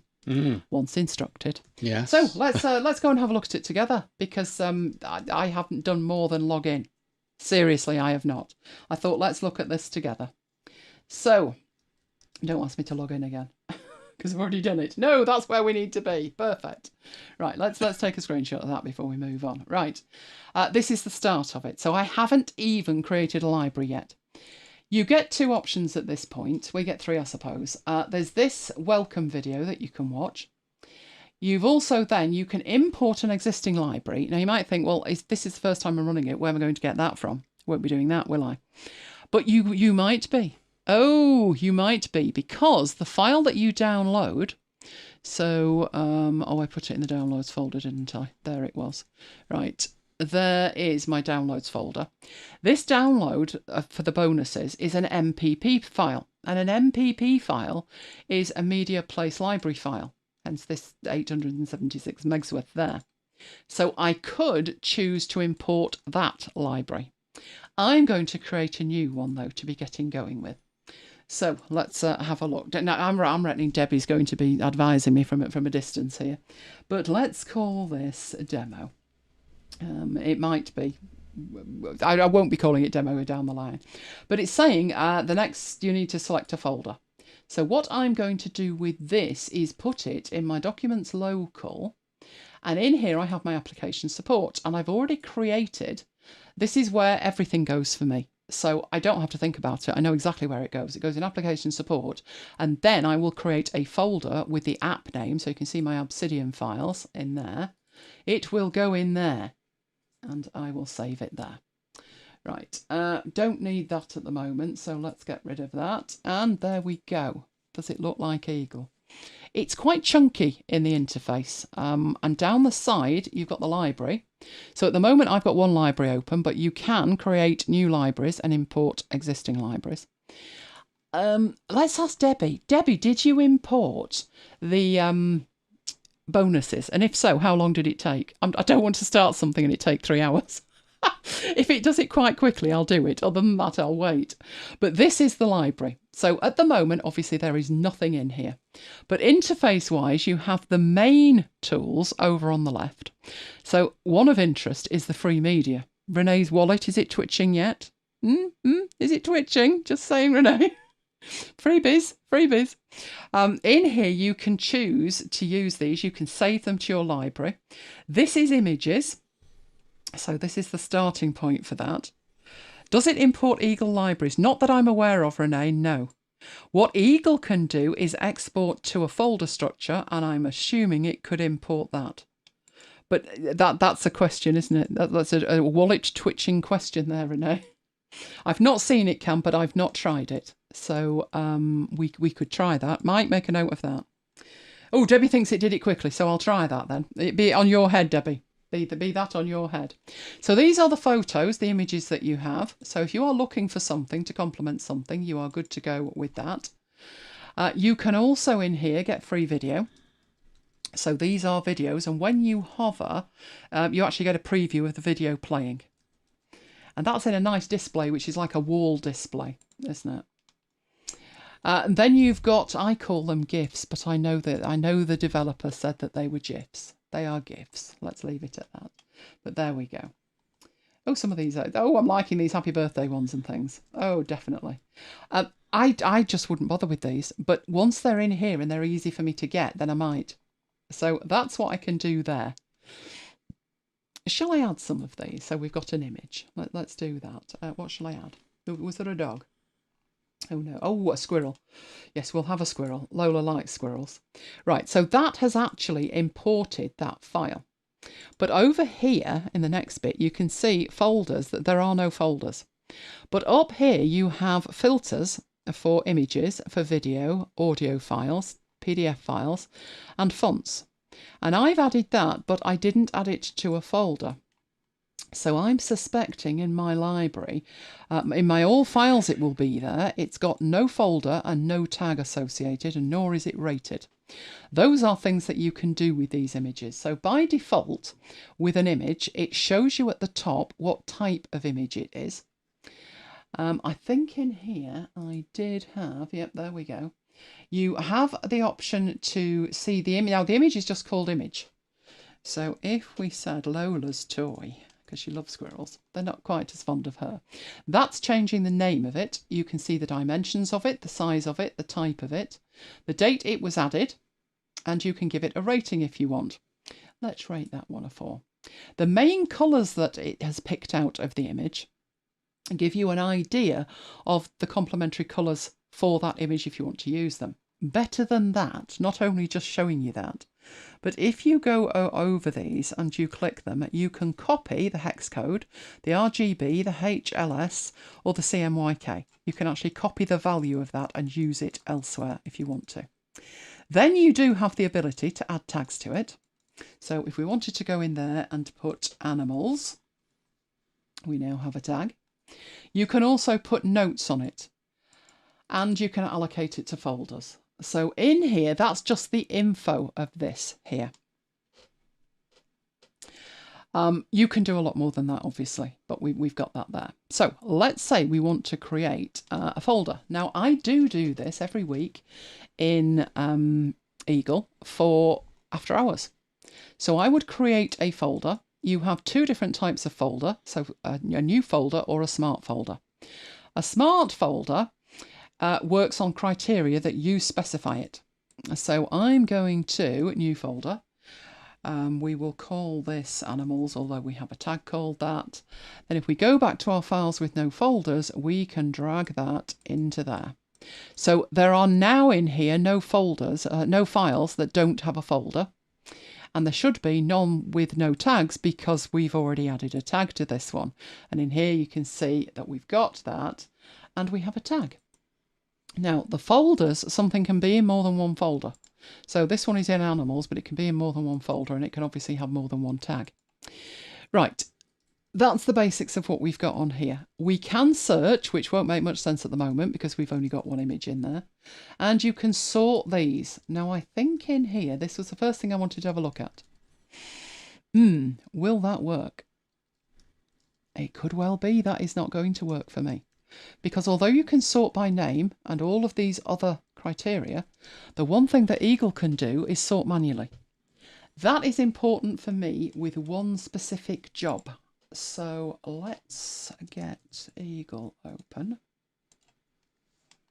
and go and find the one specific job it's important for. So I have a MacBites library. This is what it looks like. In here I have chapter markers. Now, we also have a review of the year, and these also are chapter markers. So when I'm audio editing, these files are dragged and dropped into my audio editor for each month. But that's the review of the year, and they were deliberately named CM chapter marker 01 for January, all the way through to 12. They were deliberately named like that, but the chapter markers are not. The MacBites show art is first, and then they are named as CM for chapter marker, but they're not numbered because they move around. But you're always going to have the welcome at the beginning, followed by the MacBites. Well, for a start, that's not alphabetical. I need to be able to drag these. So if I decided that we were going to start the show with Switcher's Corner after the welcome, I just do that. And what we have up here in the order by manual. That's a need for me to be able to do that for this to work. And I do not see that option. It's the only one I found that's missing so far. Maybe Debbie knows better, but at the moment, don't see manual. They need to add manual. They do. Right, but what else have we got in here? We have a browser. So in here, you can go to a URL and then start pulling images from it. So if we go to, let's go to MacBites. Now, I have seen these similar apps to this, and I always want to do it the other way around. I want to capture something when I'm looking at something, not go there deliberately. But you can see it's doing a good job here. It has picked up the show images from these and listed them down here. And what you can do with these is save them, or you can drag them somewhere. So over here in my folders, if I make a new folder and call it MacBites, I can drag the ones I want. So let's have Timmy. Hang on, there we go. Drag and drag that into there. We can have the kettling one and drag that in. What else have we got? Oh, the full Al Gore. We need him, don't we? Followed by, let's take the last two there. So you don't actually have to download them and then add them in manually. You just load the page in, and then it shows you everything that's there, all of them, including the book. Good grief. And if you move on to a different page, it will then load in the ones that are relevant from that page, which are these images down here. So it's picked up these. So let's drag in tonight's, and let's drag in last week's. So it's as simple as that. Right. Oh, they got a Facebook group where you can request features. That's a needed one, Debbie. Can't use it without that. Not for MacBites, I can't. I can't. Can you imagine trying to edit the show alphabetically? That is so not happening. Which was why I thought Eagle was fantastic with that. Right, so that's an option that you've got there. I'm assuming in here, oh look, yes, you can get Wolfie on his own, and there should be, I'm wondering where it is. We've got lots of stuff in there. Not what I'm looking for. I don't see the MacBites logo. Are you there? No, you're not. So Eagle does this in a totally different way. There is an extension and you use a browser and you do it from the browser. But this is telling you that which ones it's imported, which ones it's not. Shall we see if it remembers what it's imported? No, it doesn't. So it's not remembering that it's imported those. Each visit to the page is a new visit to the page. But there you have it. Now, in terms of adding other stuff, I've not tried all of this yet. So let's go back to the library. These are the images that I've just added, so we've seen all of those. They're in MacBites. The squirrel is in Squirrel. All files will have everything. And the ones with, there'll be nothing in no folders because I added them directly to MacBites. But the no tags, these are not tagged. Now, it doesn't make sense to have a folder called MacBites and then a tag called MacBites like we did with Animal. So what I would probably do with these is grab hold of these and put a tag on there of show art. And then this one I'd probably tag After Hours. So let's put After Hours in there. And now if we go back to no tag, so we've only got that one. That's an After Hours one as well. So let's go to a tag and it's an After Hours one. And now that one should be fine too. There they are. Right. Oh, did I see Renee's weakening? It's only a matter of time, Renee. Come on, it's $37. You know you want to. Right, so let's look at, let's do what Debbie said, which we can import. We can import a library. Right, import an existing library. So this is the one that I've created, but we know that in the downloads, I've got, oh, that's saying it can't import it. I would have thought it could import it. Do I have to make one and import it? Let's make a new library. Let's make that bonus and see if we import it from there. What on earth am I supposed to do with this? You'd think they'd let me know, wouldn't you? So let's put that where it needs to be, which is application support. Where are we? Not in the downloads. In here somewhere. Here we go. Application support. In there. Right, open it there. Do I double click this? Does it work? Aha, right. So I've double clicked it. And it's one supported file, and I just want to import it. Now it says you've not created any folders yet, but you could do that. So if I said these were my bonus assets, don't do that. Right, bonus assets, there we go. And import it into there. Oh, you were quite right. Look at that. Look at the speed of that.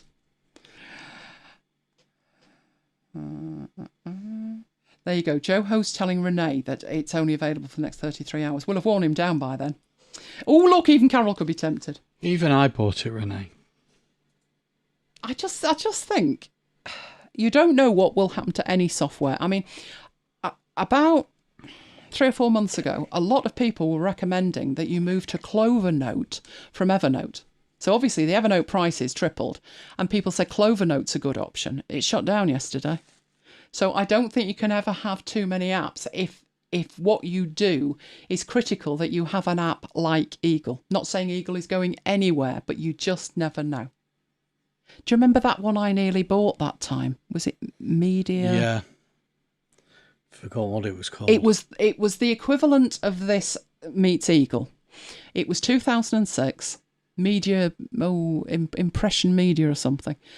And it was the de facto app. I was literally going to buy. I went to the site, and I'd looked at it for a couple of days, and I thought, yeah, I'm going to do it. But it was about £200. I went to the site, and just as I was about to click the buy button, I came to a screeching halt. And in the top corner, it said, bought by Microsoft. And I stopped and I thought, no way. And an app that had worked on the Mac, Microsoft bought it and stopped the Mac app.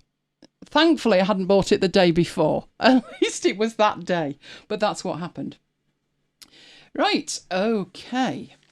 So I've added that. So let's go into here, bonus pack. There we go. There's all the bonuses. I could see me using some of these. I really could. The flat icons are great for Notion when you're looking for something to represent something that you're doing.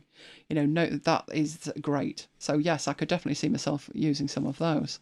So we've got flat icons, we've got app icons. I'm loving this. Oh wow. Yes, definitely loving this. Right, there's some fonts in here as well. So let's have a look at the fonts. You get a preview of the font. It does say that you can install them from here. I'm a little bit suspicious of that, but let's have a go. So if we go up there, there is an option to install the font. Right. So to test that, I would need to go to an RTF editor. There we go. Do my old hello world. Grab that and make it much bigger. And go and find the font, which is supposed to be called Thunderlight. Let's see how it does. URST. Don't see it. Am I missing it? Has it put it somewhere else? My concern that would work or wouldn't work was based on my experience when I tried to install fonts. So if it's installed it, I'm not seeing it. Let's see what Debbie's got to say about that. I did not know that Eagle activated fonts, Renee, because I've not managed fonts with it. Just didn't bother. But that is something you are supposed to do. That could be me. Who knows? Who knows? Right, the one thing that I did want to try, so these are all the assets that you've got. I'm loving these. These are great. You'd probably pay more than that for the assets, Renee, just saying. There's even music in here as well. Right. One thing I did want to know, and I'm surprised nobody's mentioned it so far. Let's go back to the demo that we've got up here. And let's see what it can import. Because for me, it would be incredibly important that it brings in Affinity files. So I'm confident it could do other stuff. Does it do Affinity files? Let's drag and drop the lot in. Right, where do you want to put them? You're not going to import anything. Why not? Let's pick the MacBites folder. Carol's bought it. Whoa! Round of applause for Carol, first one in. Why am I not importing anything? Does it not like Affinity files? Let me know. No, there's only one file and it doesn't like it. Renee's backing off now. I don't know why that's not importing. Let me know, Debbie. Have you tried that? I'm having no luck with Affinity files. Let me try some Adobe files. So I've got some AI files and InDesign files. I'm not getting anything in here. Why is it doing this? Yeah, all types. That's what I want. I want to import it. Why is it not doing it? Let's take that file. Can you bring that one in? No, it's not liking it. What am I doing wrong? Is there an import option? I'm clearly doing something wrong. We will find out what I'm doing wrong with that. I thought it was a simple matter of dragging and dropping. Let's have a look. Oh, for Renee, that's a deal breaker. I am sure that they will add stuff like that, but let's give this a go. I'm just going to try and drop Debbie stuff says in. she thinks it does media files only. Oh, no, I would have thought it did. Well, it certainly does music files and stuff, doesn't it? We know that. And I'm in the all files at the top, so I would have expected that to work. We know that fonts are supported. We've checked icons. They're all working. I've done the import for the library. That works. What else have we got in here? That one's quite short, isn't it? Let's try that one. How are you going to do that? Oh, it's done that one. Right. What it's done there, that's a video. So this is a video that goes back a good few years. I should be able to double click on that. Right. There's the video. The great thing with video and audio is that this at the top is an editor. So if I wanted to crop off the beginning, do we have a date on that? We didn't, did we? Right. So if I wanted to take it up to here. Oh, the MacBites Learning Labs, remember those? I do indeed. If I wanted that, and I just wanted, the beginning bit of it, I can trim that. So I can actually edit the video in here. I can even change its orientation. So if I wanted it to be vertical video, I could do that. And having edited it, you can save it out in different formats. You can trim it and crop it, and then save a new video. Or you can choose to overwrite that video. That's pretty cool. If all I wanted to do was take like a stock video, I do like to edit it before I get it into PowerPoint, because there's no point importing something and then having maybe 80% of it in the file but not used. So I do actually manually crop it. So trim it rather. So that would be particularly useful. I would find that useful. Right, so I've got that in there. It does the same with audio as well. So let's go back to the library in here. And what else did I have to check on my list? Oh, yes, I know what it was. This I liked. In the generate option, you can generate content. So this is like, you can make changes to it. It doesn't have to be the pink. If no one's mentioned the fact that the highlight colour's pink, and I'm not overly fond of pink, but you can actually generate stuff in here. So you tell it what size you want, you tell it what colour and everything. The one that I thought was really interesting was this one. Because in here it's using a shape to do this. So if I click on change in there, I can choose Apple stuff. Oh, it's fantastic. So I might want that colour background, but I'm probably not going to want that. I'm probably going to want it more orangey, aren't I? A MacBitesy colour. Bit more oomph in it, like that. So if I wanted this for the background of a slide, that would be amazing. And it's not just the Apple logo. I noticed in there was an Apple TV. Loving that. There was the watch. There was all sorts in here. I think that's actually the Apple Watch, isn't it? As well as icons, all kinds of stuff like that. So obviously you can change the count on this. You can take it up so they're smaller, take it down. Loving this. Contrast in there. Size of it. Oh, yes. This would be great for generating backgrounds. Absolutely great. That I like. I really like that. You can even have them at 4K. Ah, new slides. New slides. And I can save that. So let's save that. That one's been saved. I don't have enough images in here to make this one worthwhile, so I think I'll show this next week. But it can actually make slides that you can export as videos, which reminded me of Photomagico. And Photomagico is subscription and an arm and a leg. So I'm going to push this in the week and see how close I can get it to what I was doing in Photomagico. But for the moment, that's my first look at it. I like it. I like it. I do think it's got features. I think if you're used to Eagle, virtually all the features in Eagle are there. For me, that order manually is not there, but I'll take Debbie's advice and I will go and suggest it to them. It also needs to support Affinity files, definitely. But in terms of being able to edit things, that is something that Eagle doesn't do. Now, if you're happy to go and edit it somewhere else, but if you wanted one of these things and you wanted to edit it, so we're just editing an image here, not only can you edit it in terms of the look of it, so this probably isn't going to look great on a poster, but you get the idea. But you can edit it in terms of transforming it size-wise, conversion between file formats. You can change the colours in it. For something that's maybe I've downloaded from stock and I just want to apply one of these things to and then save, I actually think that is a great time saver. I don't think I'm ready to move. Mind you, I've had it installed. It got installed at well, you saw it virtually installed. I installed it about 8:30, but the first time I went into it was in this demo. So I need to spend a lot more time with it. There are a couple of issues as far as I'm concerned in terms of sorting. But other than that, and they do seem at the moment incredibly open to suggestions. So now might be a good time for me to make the suggestions like that. And yes, as Joho says, there is a 30-day money-back guarantee. You can see slides of the bird photos. The slides that I've seen made with it are great. You have the ability to put basically a Ken Burns effect on it. You get to control whether it's from the right or the left or whatever. You can put text on it, and the text formatting is amazing. You can have transparency on the text, different fonts on it, different colours, different backgrounds. You can have the text moving. The only issue with it, I think, is I would probably want to put music with it. And it doesn't support that yet, but they've said it's on their list. So do we have any questions that I might be able to answer? And if not me, then Debbie. There's a question from Peter. Can you add seats?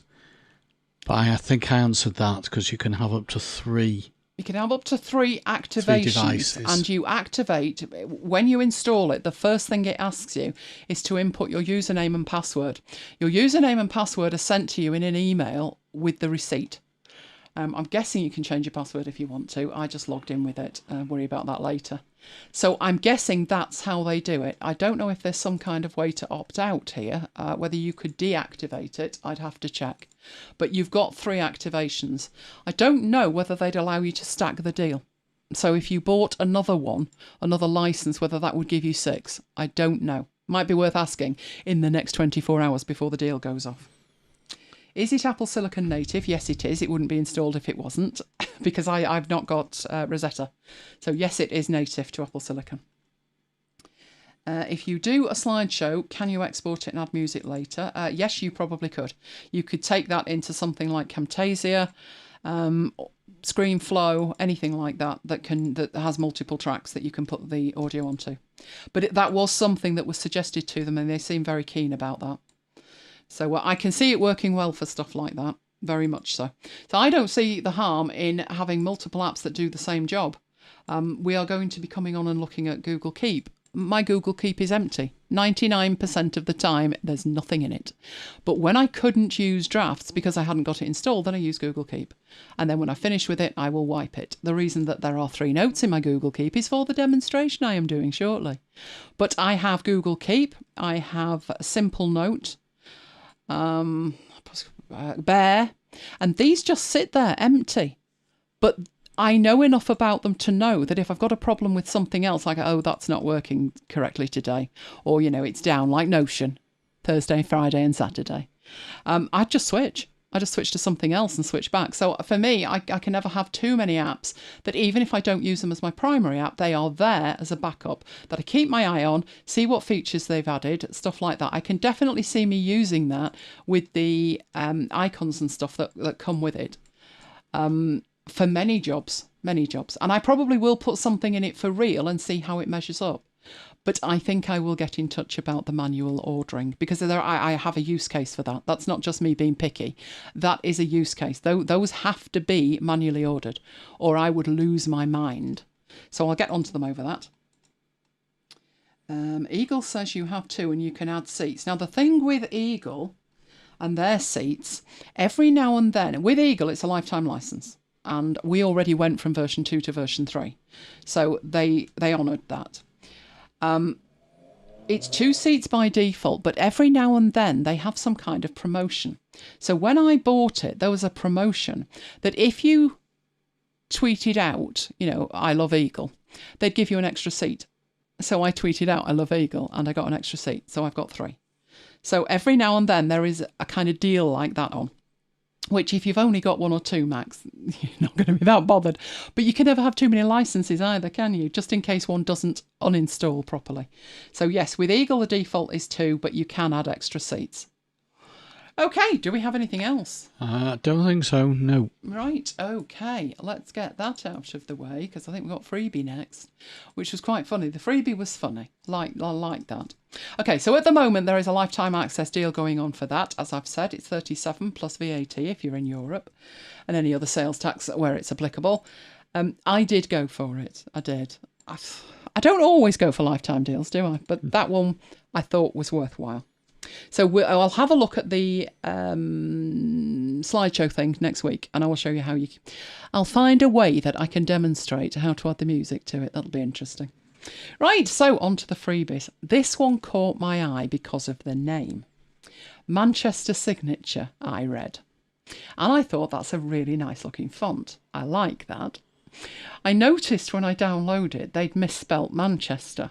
And I thought, is that them misspelling it, or did I, living in Manchester, see that as Manchester and it actually wasn't Manchester? But no, it was Manchester. Then when I unzipped the font, there was a third misspelling. But it is a nice font, so you'll find that at 1001fonts.com. I did put the link in for the copying and pasting of, didn't I? Oh, I'm ahead of myself.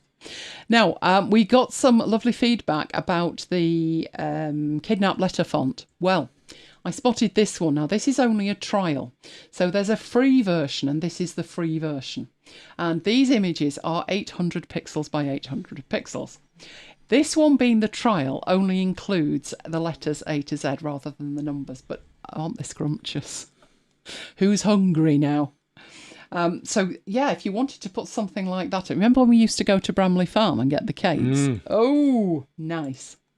So this one's available as well. So that's the cake font.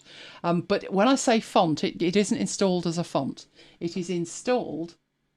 well, it isn't installed, it's graphics. So you would put them in Eagle or MediaPlace and then drag and drop them to wherever you want them from there. The full version, I think the images on the full version are 3000 pixels square.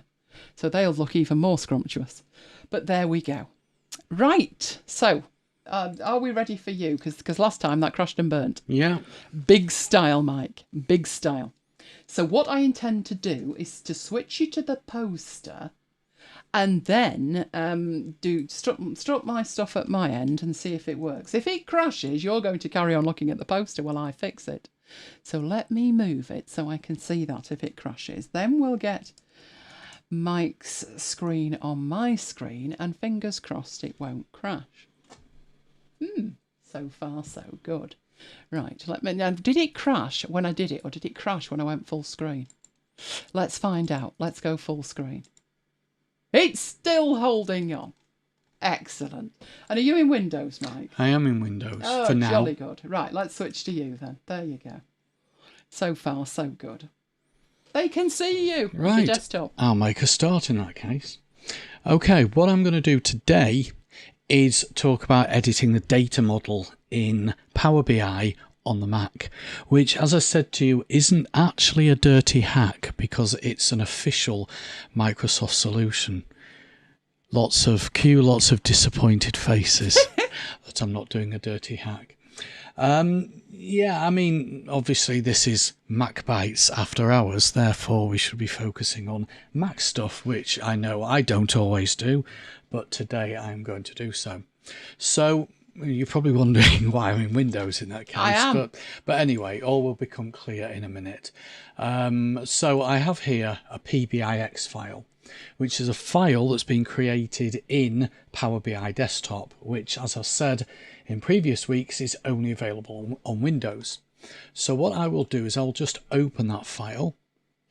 And here's a scenario. You started creating this report in Power BI Desktop, and you got as far as loading the data in from Excel and a PDF file. So here's our 3 sets of data. And you've published the report to the Power BI website, which I'll show you in a minute, and your PC dies. Yep, that's a real scenario. Yeah, it certainly was with me at work when it blew up. Yeah. Now, luckily, you have your Mac, but the Mac can't run Power BI Desktop.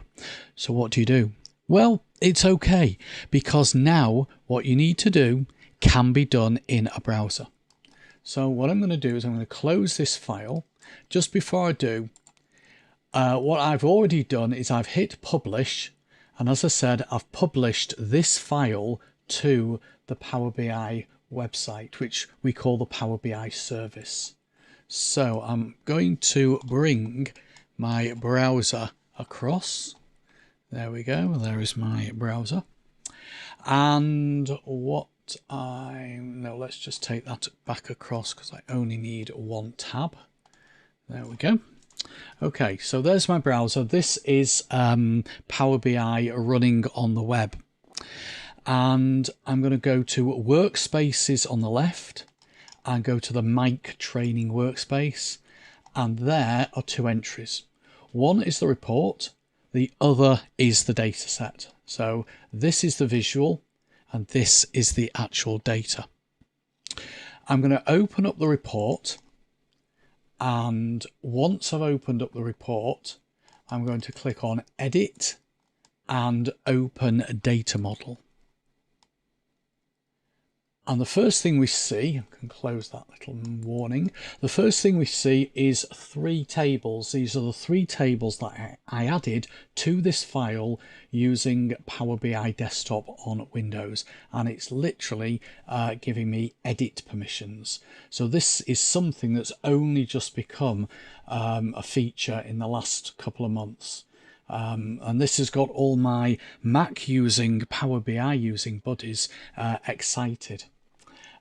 So what I'm going to do, and if you're familiar with Microsoft Access, it works exactly the same way. So I'm going to drag Product ID over to Product ID there, and I'm going to drag Store ID to Store Location ID there, and that creates the relationships between the two tables. The column headings don't have to be the same. It's the data in those columns that is important. I can also move these around, so I can rearrange the layout of these to make it more sensible and more intuitive. You remember doing this in Access, don't you? Oh yeah. Many years ago. Okay, so we've got our data model set up with the relationships. Now the next thing I'm going to do is I'm going to add some extra columns. Although we can't actually see the data here, if you look at the orders table, those are the column headings. And we've got a column for revenue, we've got a column for cost, but we don't have a column for, say, profit. Do we need the column for profit? Well, you do if you need to include the profit on your report. So if you needed profit by month or profit by product or profit by location, then you do. So now you can create extra columns in here, which something, as I said, you couldn't do a couple of months ago. So you click on New Column, and up here in the formula bar, you give the column a name. I'm going to call it Profit, and you enter the formula for that column, which is going to be total revenue minus total costs. So if I just start typing total, what I should get, and I'm not getting it there, just try revenue. No, it doesn't seem to like that. It worked in rehearsals. So I'm going to come out of that and just try it again. New column, and put profit equals total revenue. I think I probably need, it should come up with a list. So if I just try typing it this way, orders, open square bracket. It should work, you mean? It should work, yeah. Well, it was working. I know the feeling. Total revenue, close square bracket, minus orders, open square bracket, total cost. Let's see if this does actually work. So press enter. Well, it's not thrown up an error, so I'm assuming it's worked. What should happen is it should pop up a list of column names whose names begin with what I've typed. So I only needed to type total or even T, and it should give me a list, but it's not. So I'm having to do it the manual way. But it has created a column called profit.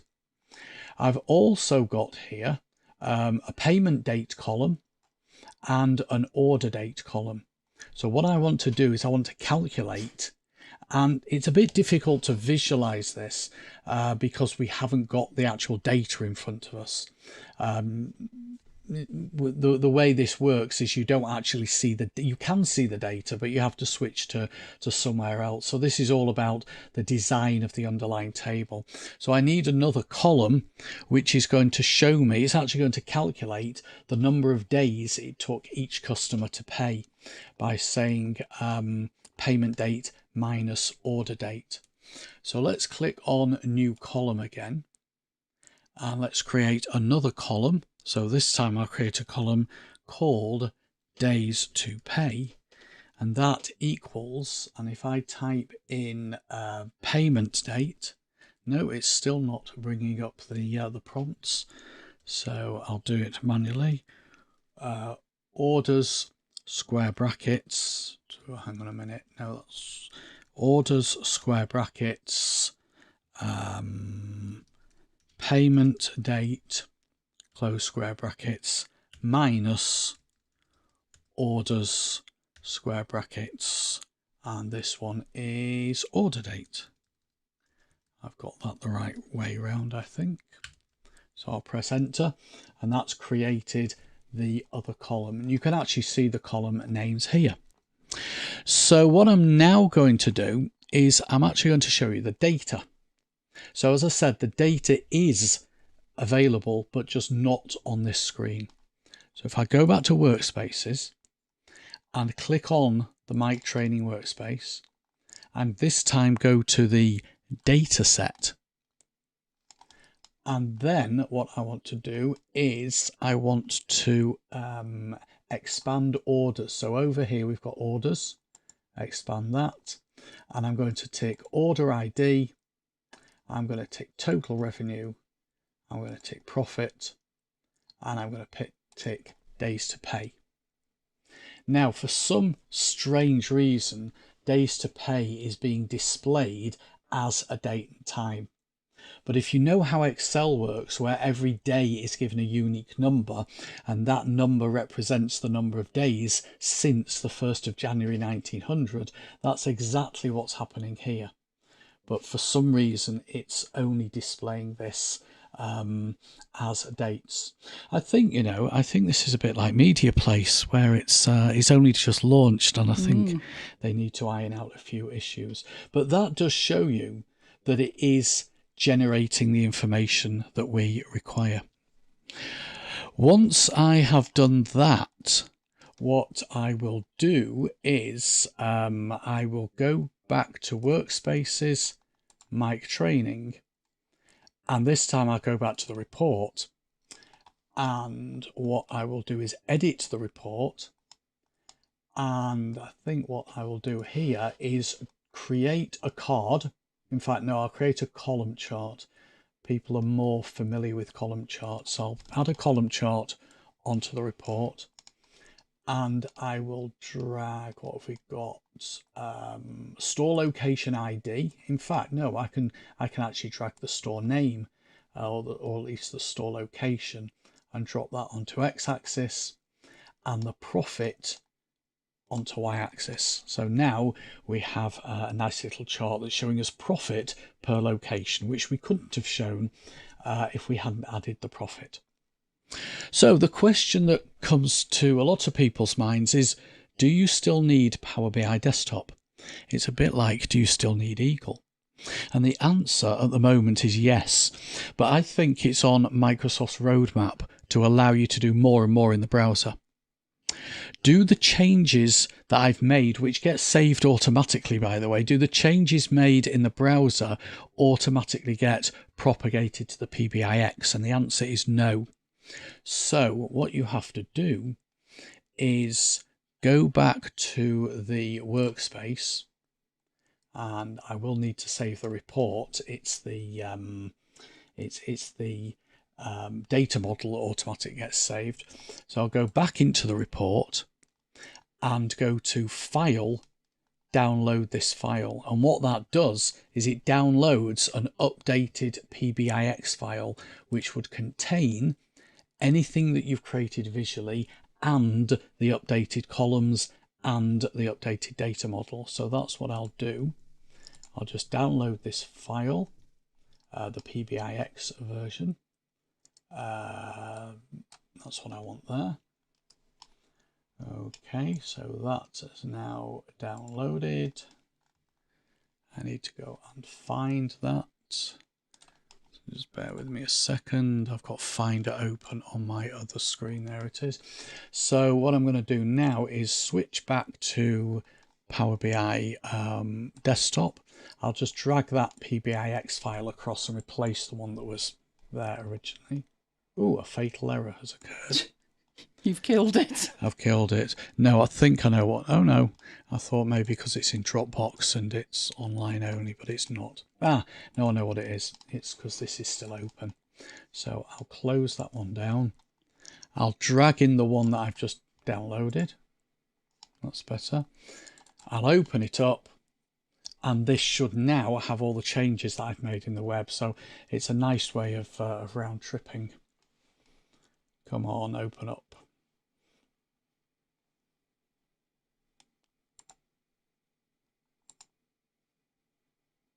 Why isn't my chart? Oh, here we go. There's my chart. Yeah. I thought it was going to be another fail tonight and my chart wasn't coming in. But it has come in. So there's the days to pay. That would just need formatting as number. And there's the profit column. And there's the relationships. And that's it. That is how you can make changes to the data model and add additional columns using the browser. So I will pass back to you. I'm all sidetracked here because Peter's told me that there's a font called Cantonar. Oh. Now I've got about 16 fonts I'm looking at called Cantonar. Right, okay, let's switch back to that while I lose you. Oh, wouldn't it be grand if things worked? Right, edit, no, view, that's what we want. And away we toddle, which means I can go back to there. And back we come. Yay! Right, Obsidian. Oh, even if you're not interested in Obsidian, you'll enjoy this one. You'll enjoy my pain. Bad words were said, weren't they, Mike? Yes. No, it was not good. Right, you will recall that Obsidian released an official importer. It only imported from Evernote, but at least it worked. It worked greatly. So, the official importer is from Obsidian, although it's in, and I don't really know why this is, it's in the community plugins. But when it comes to importing data into Obsidian, or anywhere else either, so these people who have had to leave Clover, or you're leaving Evernote, or whatever, my first question would be, do you really need to import anything? I say this to you, don't I? A lot. Because I think of it this way, you know that I love A Christmas Carol, Charles Dickens. This is Marley and Marley's Chains. And my mum used to say there is nothing about life that isn't in A Christmas Carol, and she was quite right. When Marley comes on, he says, I wear the chain that I forged in life. I made it link by link and yard by yard, and of my own free will I wore it. So do you really need all the assorted detritus that you've accumulated dragged into the next system? Some might be worth moving forward with, but most won't be. But no matter what I say, you're going to want to try it. So we'll take a look at how it works. But when I moved from Evernote to OneNote, I took nothing.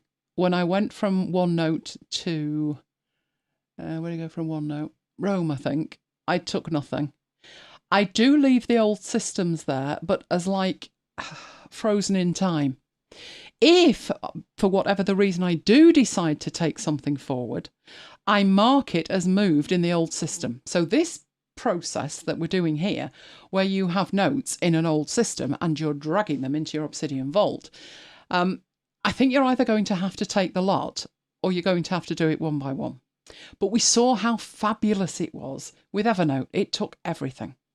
That isn't to say it didn't need some tidying up, because it did. But the one that most people have been excited about and waiting for is the Notion importer. So I said, right, okay, I'll do the thing. Right, so I considered it, and I thought, let's take all of the MacBites information. So that's a subset of my Notion data. I thought, let's do that. So before I started, I needed to export it from from Notion. So wherever it's coming from, it needs to be in a format that the Obsidian importer can read. So I requested it. 6 hours later, still waiting. It's now about 9 hours later, and I'm still waiting, because it needed me to export everything.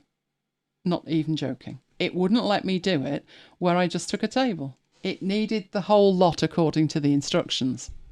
So it took that long. I got a snotogram, and I'm still waiting for that email. Hopefully it'll have done it by next week. Luckily, I do have other things that I can show you, because I can't show you that. I can show you one that didn't work, but it still hasn't exported all my Notion stuff, which is quite concerning as far as I'm concerned, because if we needed a backup of our Notion stuff, we'd be without a paddle, wouldn't we? So that is actually quite worrying. But this version of the importer also supports Bear. Let me know in the chat, have you heard of Bear? Do you use Bear? Bear is a beautiful notes app. I think it's Apple equipment only. Works on the Mac, works on the iPad, works on the iPhone, and it is beautiful. Version 2 has just come out. I have it configured. I pay for it. I pay for it for one reason. It is fantastic for converting files. It will read Emacs exports from Evernote. It will convert them into Obsidian. It will convert them into virtually anything.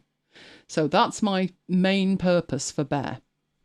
I mentioned Google Keep, that I have been using Google Keep for a month while I was sorting iCloud out. So far, so good with that one. Yes, I'm touching wood. So I was using that. And the other thing that they've added is import capabilities for HTML. So let's have a look how that all went. The Notion one, still pending. Right, I'm going to start completely from scratch. So let's get into Obsidian, which is helpfully on the other screen. But what I'm going to do is actually, I'm going to say open a vault, but I'm not going to open a vault. I'm going to make a completely new one, because we've done our Evernote exporty thing, and that's the one I've been testing it with. So I'm going to create a new vault. My vault name is going to be importer. If I could spell, and let's go choose somewhere for it, which wasn't there. No, we'll stick it in here. In fact, you know where I'll stick it? I'll stick it in my demo one. There we go. Let's stick it in there.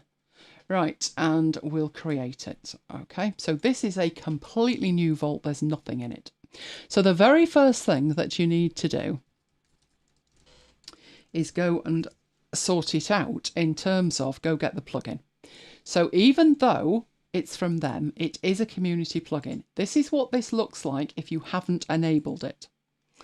So I'm going to turn on community plugin support, and then I'm going to browse the community plugins, and the only one I'm interested in is the official importer. So it's this one by Obsidian. So there are quite a few others. I did need to toy around with this one, but things didn't end well.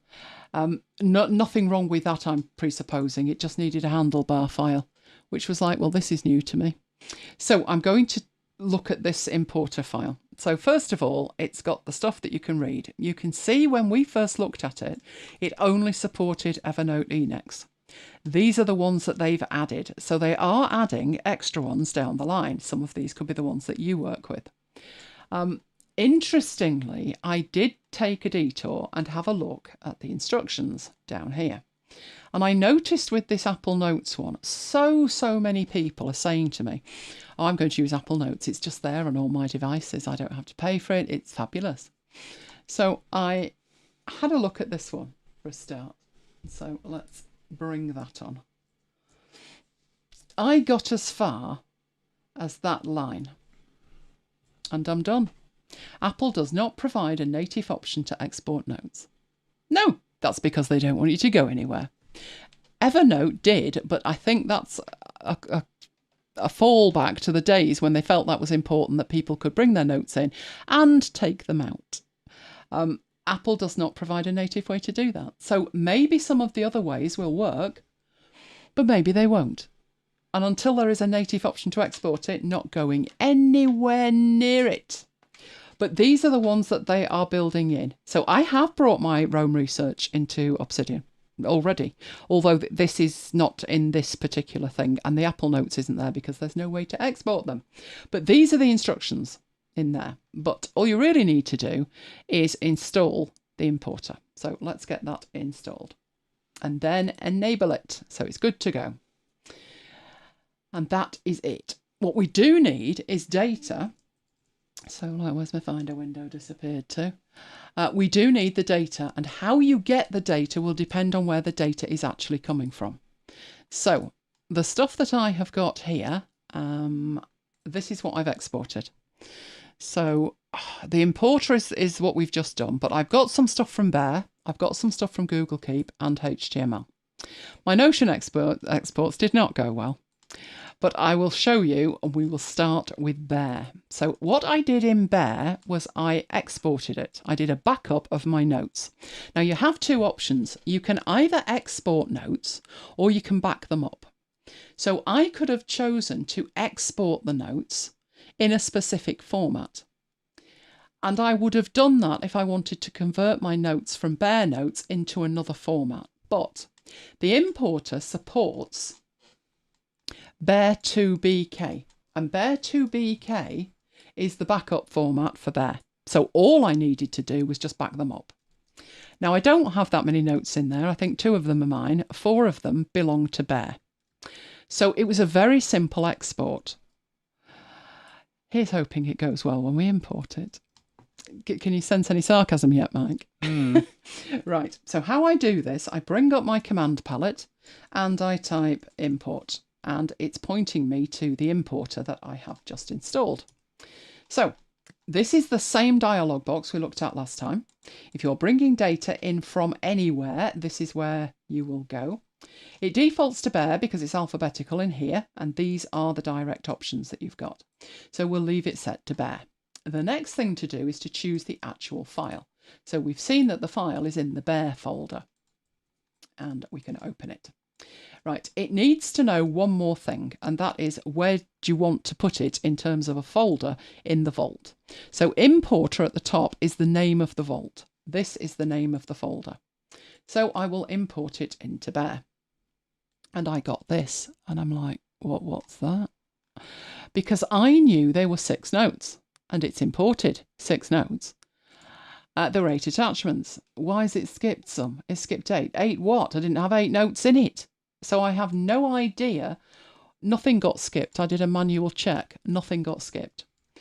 But obviously with 6 notes, I can count them. But if you're trying to bring in 5,000 and you're getting messages like this, it may not actually have failed because I didn't even have 8 notes. There are 6 notes in Bear and they were imported. So I don't know what these errors are. And the bin was empty because I thought the same. Did I leave something in the bin? No, there was nothing. There were 6 notes and that was it. So it has actually succeeded. It has created the folder. Within the folder, it's created an assets folder. And in the assets folder, you can see there are 8 assets. So there's some screenshots, there's some images and stuff. They are in the assets folder. And then we have the actual notes. So this welcome to Bear note with links in it and icons in it, it's done a great job importing it. It doesn't look the same in here, probably because it's got the dark theme on it. Bear is very light, although there is a dark view if you want it. So it organised everything in there. There were no actual errors. The 2 of mine were these, which were some mails from Ship 30. And there was quite a lot of stuff in there, and this was the easiest way that I could get them elsewhere. I imported them into Bear, and then I exported them as PDFs. and the PDF looked really good. Whereas sometimes when you print from an email, it doesn't look good. So that was why I was putting this in here. And you can see it's brought all of this in absolutely perfectly. So the bare import did work. It was great, but it did give us an error, but there wasn't actually an error. But you know, I'm still waiting for the Notion one. So, right, the next one that I tried was Google Keep. So let's have a look at Google Keep. I have Google Keep. I keep it, see what I did there, in my sidebar. So I have things like Focus at Will, and I have all of the tools from Vivaldi, but these are my notes. So I had Google, normally these would be in drafts, but I had them in Google Keep because I was sending them to Threads, and Threads on a device only. So I have 3 notes. I also have some trash, but I have 3 active notes in here. So the first thing that you needed to do with this, because I wondered about this, I thought, well, where on earth do I point this? The first thing we need to do is, let's get into the demo, and where were we? It's this one here. Right, you need to go to Google Takeout. That is really a thing. That's not me making it up. And in your data and privacy section here, so log into your Google account, go to your data and privacy. Down here, you will find the upload or delete data. Obviously, don't delete anything. But you can make a copy of the data to back it up. Wasn't this suggested to us when Wave went away? Because all Google services do the same thing. They use the same method. So you click on Google Takeout, which is here, and you can see that I did export this today. So I exported just Google Keep on this day, and I managed to download it. And the reason that it's there, it will let me download that for a week. It will keep that download available for a week. By default, I went into this, and this is all of the stuff you can back up. And I'm like, wow. I had no idea.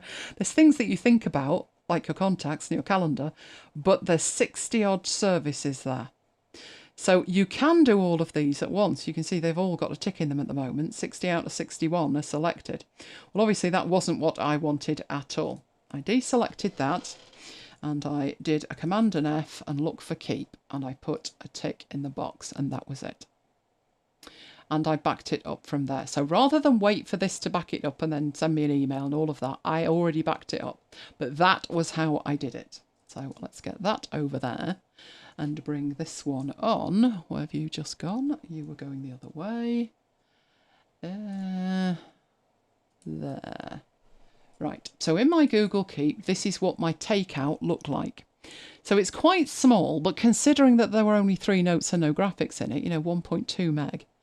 And in there, it's got that. So it has an archive browser that's a HTML, but within the Keep folder, you can see it's got my active notes, but it's also got stuff I've deleted. So Hillary's birthday was back in July. You'll remember that from her unboxing.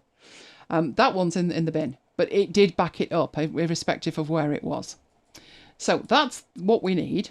Luckily, let's move that out of the way. In here, when we go back and do the same thing, so Command and P, import, open the importer. We're not looking at Bear, we are looking at Google Keep, and it will use one of 2 formats, a zip file or a JSON file.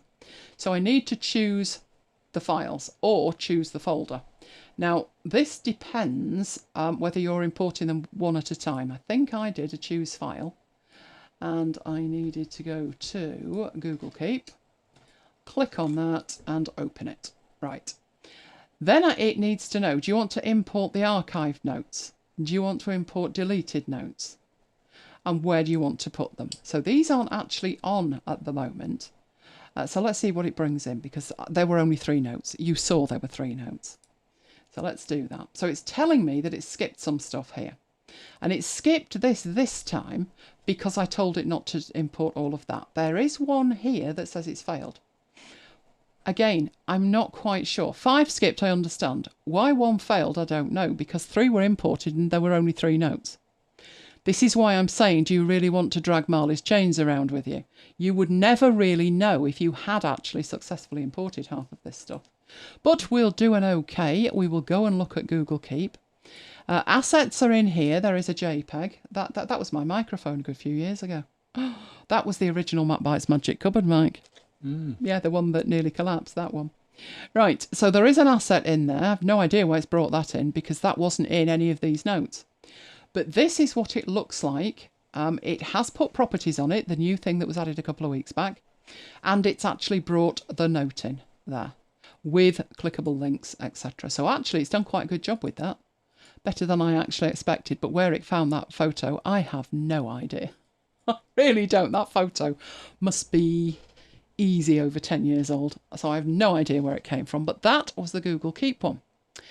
Right, the last extra thing that it's done that I am able to demonstrate is HTML. Now, I have taken with this HTML, each of these folders has in it, we can actually go and have a look at it. Each one's called index. It's the show notes that you saw earlier in Ulysses. You'll notice that it's got code in it that it isn't understanding. It's got links in that are actually links. But when it came to exporting these notes, and I have come across this in a real life scenario as well, I used to use Ulysses for writing an email to the parish secretary every week. And this went on for like 2.5 years. And I thought, I'll move them to Obsidian, I thought. Yeah, that was a great idea. But the problem was each one needed to be exported manually. I thought, I'm not doing that, Marley's chains. The principle of Marley's chains, leave them where they are, just archive them. So I did. For this demonstration, I had to export all of that lot one at a time. And this is part of the problem. Although Obsidian can import them, where are they coming from? And what export options have you got from there? So those are what we need to bring in. Bring back the importer. Same process. This time it's HTML. But this time, do you want to choose files or choose a folder? And if you're choosing files, you can only bring them in one at a time. So no, we'll choose a folder. So not the Google Keep one. This time it's the HTML one. It's everything that's in there. Because each of these is the same format. CSS, index HTML. Every single one of them. Which was a pain. So let's open that. Right, attachment size. Do you want to put a limit on it? So I'm going to leave that alone. I don't think there's any attachments in any of these. You can set a minimum image size. Now that's there for silly little images that are representing something else. They're not actually an image that you need to see. They're representing something else. But I haven't got any of those either. And then the last thing again is the output folder. So this one should appear over here under these. So let's go do that. This time it's saying it's imported 11, which is correct. There's one remaining. Really? There isn't, you know. There was 11 folders. We put that there. There were 11 folders. And in them, there were 11 notes. Carol says it's still importing after 2,200 files from Bear. It could be a while. Did I mention Marley's chain and the principle thereof? I don't know why at this point. It's saying none have failed, none have been skipped. There is one remaining, and I've not actually done yet. The progress bar is just processing, but it's done. It's finished. So I did click done before, and everything was in there. It wasn't anything to worry about. But look at this lot. Oh, that's helpful, isn't it? Now, they are in the right order, give or take, but really? So this needed a bit of help. Although the data's there and it's working, you know, I could click these, they would take me to the right place. Oh, Carol's done. Excellent.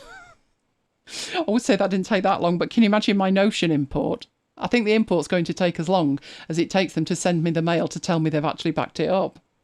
So what I thought when I looked at this was, yeah, probably not sort this out in here.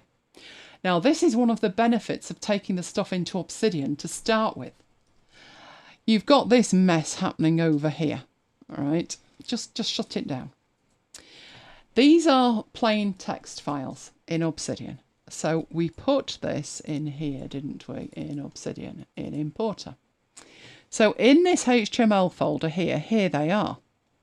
Right, this one was actually the first one. So let's stick a 0 on that, which should send it to the top. Right. Oh, Jammy, you've turned up. But not too late to open your wallet, would you say, Mike? But you need to watch the show in the next 20 hours because there's a lifetime deal and you don't want to miss it. So in here, I've done that so they're in the right order. So let's look at that. It's 159, 160. Perfect. But that's not right. That will not do at all. So I'm Command and A-ing and I am right clicking and I am going to say rename. And in here, I have some options. So let's get this back on here. Right. I don't want to replace the text at the moment. I want to do a format. These are MacBites, and I want you to start at 159. But it's putting 2 zeros in. We're not going to worry about that. Not broken. We'll fix it shortly. So if I rename these, it's going to start renaming them from 159 at the top, which is correct. So it's format, name and counter. Put the text in you want, and then tell it what number to start numbering from. And then rename them. They're not quite right because I don't have 2 zeros at the beginning. But you can go back in and do a rename. And this time do a search and replace. So replace space 0, which is going to replace the first 0. With what? Replace it with a space. And that way we should lose the extra 0. And it gives you that in the example. So let's rename that. Now, obviously, if you tried doing this in an app like Notion, outside of Notion and hacking in, or Evernote and hacking in, bad things would happen. Really bad. But in Obsidian, it's plain text. So I'm going back to File and Open Vault. And it was my Importer Vault here. And all of these file names that I've renamed outside in the file system have rippled through. I will say if you're going to do that, do it before you start linking anything together and generally playing around. But that is the only way with that to make it look neat and tidy. I would probably have taken this name and put that up here, but that's just the way it came in. And this is usable to me. I could copy that and I could then paste it somewhere else. So how I would work with this is to copy it, and you know that I paste it into Ulysses. So if I get a new thing in here and I paste, no, because these links are not part of the text. So no, we don't do that. You know we have this and we can paste from Markdown. And that is exactly how I do it. You can paste from Markdown into here and then copy it as anything you want. So as long as I've got it selected, let's do it as HTML. And then if I go to a text editor and I paste it in, now I've got HTML. So I don't have to format it. That is an opening unordered list. And each of these is an LI, which is a list item. And that is HTML. And that is why I use Ulysses to transfer these things around. I am shuffling from format to format. At the moment, I've got part of my workflow broken. So that's why I was in Ulysses more than I would normally be, and why I bothered to create this menu with Keyboard Maestro, because it was driving me insane. Okay, so that is what we have in there, but at least my notes are in there. So Carol, you were importing from Evernote as well. So are all your notes together? Oh, skipped 7,894. Let's say that's a no then. But you're getting there. They're all heading in the right direction. Oh, Jammy's wallet's always ready. You'll like this, Jammy, I'm telling you. So that was the importer at the moment. I will endeavour to try and get the HTML one going, the Notion one, but I think I might end up in Carol's situation. All I did manage with it, which was not good at all, was if I open the vault, this Evernote export, this was my test vault, and I did my Notion thing. That was all I got. I got one page. So what I was trying to do was export just the MacBites table from Notion. This was what I got. Now that should look familiar to you. This is actually, I've no idea what all this garbage is, but this is the sidebar. It has the shows at the top, and then it has a line, and then it has on deck and what I'm doing, and then it's got the feed links, and then it's got the links to the spreadsheet and the change log, but that was where it stopped. And I thought, well, just a minute, that's fine, that's the sidebar, where's the data? and it didn't do the data. It only did the pages. So I guess if you were using Notion in the way that you might use Evernote, where you're using pages, not a database, life will be much simpler for you than it is me. But I would be interested to see if I can get the MacBites stuff into here. So I did do the full export. I could be a while. A long while. So that's the Obsidian thing. Anybody got any questions? I wish I could help you, Carol. I wish I knew why things weren't importing. But you know what? It could actually have imported them. And it could be lying. This was what I mean with the Marley's chains. If you try and import it and you're never quite sure whether you have or not, you won't delete the originals anyway. So would it be an idea to just kind of freeze them in time and leave it like that? That could be a better way to go. I don't know. Right. So what have we got coming up? Oh, excitement next week. It's important next week. Have you forgotten why, Mike? Let's see how on the ball he is. Not got a Scoobies, have you? Bless him. Why would next week be an exciting week, Mike? Oh, do you know, this is going to really thrill you if you've totally forgotten. You're coming off on holiday, Mike. My last week at work. Yay! We've got a holiday coming up. Starts next Friday, so I think we'll have a party. Right, available on demand is everything that we do, which you will find at youtube.com/Elaine Giles. There is also the MacBites After Hours playlist, and you will find that at macbites.co.uk/After Hours playlist. Do you know, even I use that link because the YouTube one's so hideous. Of course, we love you guys, and if you love us, if you found anything entertaining tonight, give us a like, because it really does make a difference with YouTube. And of course, you could subscribe and hit that notification bell to be reminded.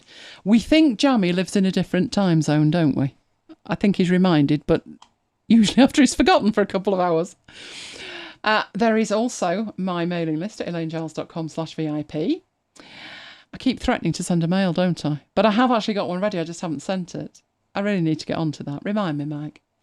And then there is macbites.co.uk/macbites-mail. More important as we head into September, because there will be an Apple event, and we will be covering that Apple event live, whenever it is, nursing the credit card. And also important, which is on my mind at the moment because it's August, is the Advent promotion that we run in December, which I'm working on right now, because I'm ahead of myself. There is also Slack, where we carry on the conversation. If you would like to join, you would be most welcome. It's completely free. It's like Twitter without the toxicity and Elon Musk. X. So perfect. No Twitter. Do you know he stopped you blocking people now?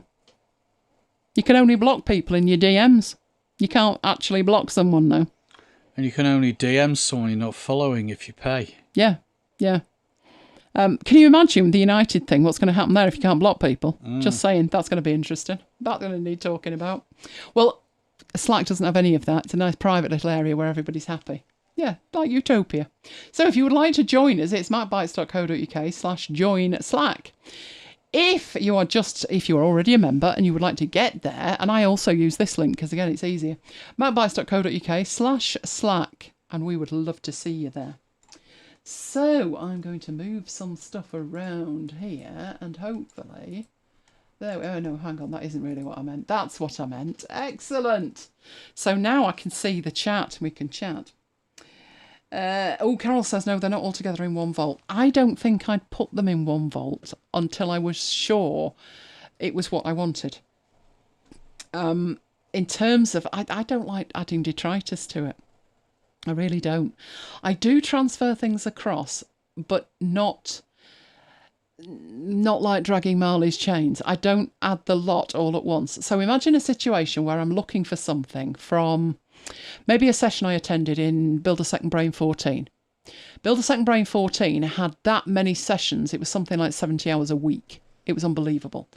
And those notes were in Rome. So if I'm looking for something and I think, that was 14, I go back to Rome and I find it. Now, when I say go back to Rome, I do have my full Rome database in an Obsidian database. And when I find it, I take it across to Obsidian because everything in Rome was on a daily page. So that I automatically know where it should live.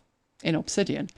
And I take it in there and I clean it up and I put a note back in Obsidian, back in Rome, or in the Obsidian Rome vault that says transferred and put a date on it. And I do the same if I do ever transfer anything. But honestly, the amount of stuff that you transfer is minuscule. I guess it depends on what the stuff is. But for me, if it's like notes from what we were doing in 2016, I wouldn't transfer that unless I had a reason to. So I don't. Some things I do transfer. So, if I'm working on this, there were 3 sessions in Second Brain, I'll transfer the 3 sessions and that'll be it. But I'll tidy it up as I go, because Rome was very format free, whereas Obsidian, I have headings in it and stuff, whereas Rome was an outliner. So everything was just indented, and I don't really have it like that in Obsidian. But that works for me. That's enough. It's enough. I can't imagine sitting there. I can't even imagine what the data would be, that I would be sitting there and importing thousands and going through them. I'd be happier to just create a new vault in Obsidian, transfer the stuff, and that's it. And do it manually one at a time when something is relevant. But if it's not relevant, then I wouldn't bother. But I think I am going to have to do this. I'm going to be in Carol's position here. I swear. I'm going to have to do this with Evernote, because I somehow, by some miracle, managed to avoid the price hike this year. So I thought, if you leave me at the same price, I'll pay for another year. But if not, then I'm not going to. So I just scraped in, I think, but I've got 16,000 notes, which are going to have to be put somewhere else. So I'll have an Enex of them, because I've also noticed, it was mentioned tonight, was something silicon compliant. And the thing is, I've got the old version of Evernote on my other machine, the legacy version, which is not silicon. You'd need Rosetta to make it run. But you need that to export it, because the other one only exports 100 notes. It'll be there all week. It's going to make the Notion export look fast if I need to do that. So I'll be doing a Carol slowly, I think. Right, what have we got going on in here? Have you missed anything delicious? Yes, you did, Jammy. New sexy toy, MediaPlace. You definitely need to see that. You're on the phone to your friend and went, I'm missing Elaine, and ended the call. We need more notifications for Jammy. I'm thinking of sending like a bulldozer in. What do you think, Mike? Good idea. Yeah, make sure he doesn't miss it this time. Peter says he's wondering if Jammy does live in a different time zone and he's only a mile away. Yes, but mentally I think he's in a different time zone. Hello, SFN. Good to see you. Right at the end. Just thought you'd pop in and say hi. Good to see you. So hello. Hope you're well too. What we got here? Oh, Carol's just found a note from 2011 with 3 words in it. They could have been important words, Carol. I look back at some notes and my biggest pet peeve with previous me. Past Elaine was very naughty. I look at the note and there'll be something in it. Like you're saying, 3 words. Only for me, it could be 300 words. But honestly, like you, they tend to be fairly short. And I look at it and I have absolutely no idea why I made this note. There is absolutely no context. So I look at it and I'm thinking, was that about this? Was it about that? When was it? And there is some metadata that you can pull back, but, sometimes it doesn't help. Sometimes it's like, go and do this, go and do that. And I'm like, well, maybe if I knew the date, maybe if I cross-reference it with day one and see what I was doing. But honestly, I get so annoyed with past me. But actually, it's quite good doing that, because if you look at notes like that, you tend to admonish yourself so much that it makes you better at taking notes in the future. Now, I make notes. So take that weekly review session that I did today. I was taking notes. I was following through the process as we went. When I got to the end of it, I went back and I filled in all the blanks. That session I was in yesterday, you said you turned up at the end. It was a really good session. It was definitely worth watching. I was making notes as I went, and I knew we'd be getting the slides, but I do like to actually type while I'm in a session. But there was slides that had like 12 bullet points on, and I only got 10 put in there. And I just put 11 question mark, 12 question mark. And then at the end of the session, when the recording comes out, I go back and I do fill those blanks in. So I'm a better note taker now than I was then, put it like that. So I feel your pain, Carol. I've got no idea why you saved it. It meant something at the time, though, and that's you kind of take ownership of that. I don't really want to delete it because it meant something at the time. If I could just time travel, I would know what that meant, and then you would add more context to it. So I totally understand. We've all been there. Oh, Jamie says, saw a comparison to Eagle. Never used that. Oh, how have you not used Eagle, Jamie? It's one of Renee's favourites, that. Eagle is fantastic for managing Affinity files. Absolutely brilliant. I can do more of a demo on it if you like. I have demoed it before, but it does so much you could demo that for weeks. I create a folder, and as I work during the week, all the images and content that go on the slides goes into that folder. So at the point I create the slides, it's just drag, drop, they're there. Killer features that MediaPlace has, it's an editor as well, which Eagle isn't. What we're saying is there is a lifetime deal available. It's $37 plus VAT. It's like I'm throwing the credit card. What's that in English money, Mike? What's $44 something in English money this week? Oh no, I paid with PayPal, so it was in dollars. Isn't it? About £30, I think, something like that. The rationale is it's not going to be £30, $37 for long. It's got another just over 24 hours at that price. Beyond that point, if you decide next week you want it, they're saying it's going to be $140 a year on subscription. So I bit the bullet and bought the thing, as did Carol, as did Mike. And Mike probably will not open it until I say I've got this file and it's in this format, at which point he'll be glad he got it. So that's why we covered it. Mike's saying go watch it. Excellent. Carol keeps future me in mind when taking notes. I'm exactly the same. It's like, would this mean anything to me next week? And you look at some notes and they wouldn't. I guess they're the fleeting notes that you are supposed to process and bin. But so many people don't distinguish between types of notes. A note's a note. I'm actually worse with post-it notes. Post-it notes I'm lethal with because I can create them so quickly and move them around the desk in a kind of physical way that you just can't in your Notes app. Don't care what Notes app it is. It doesn't work as fast as that. So I do that with Post-it notes. And then I've got these Post-it notes and there isn't enough context on the Post-it note.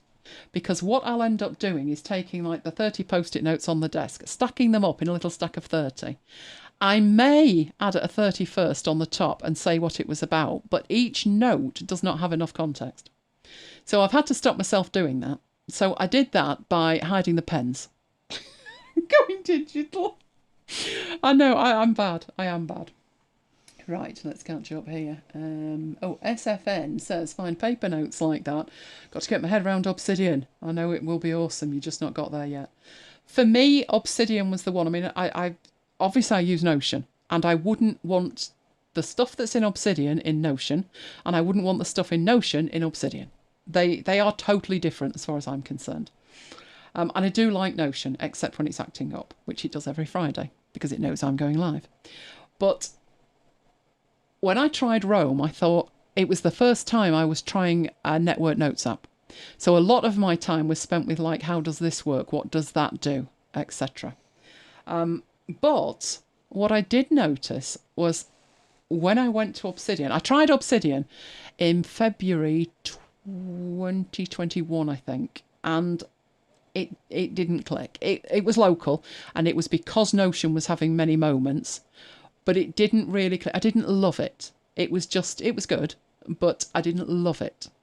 The following January, Notion went crazy again. So I thought back to Obsidian then, because it's local. So I'll just keep my notes in here.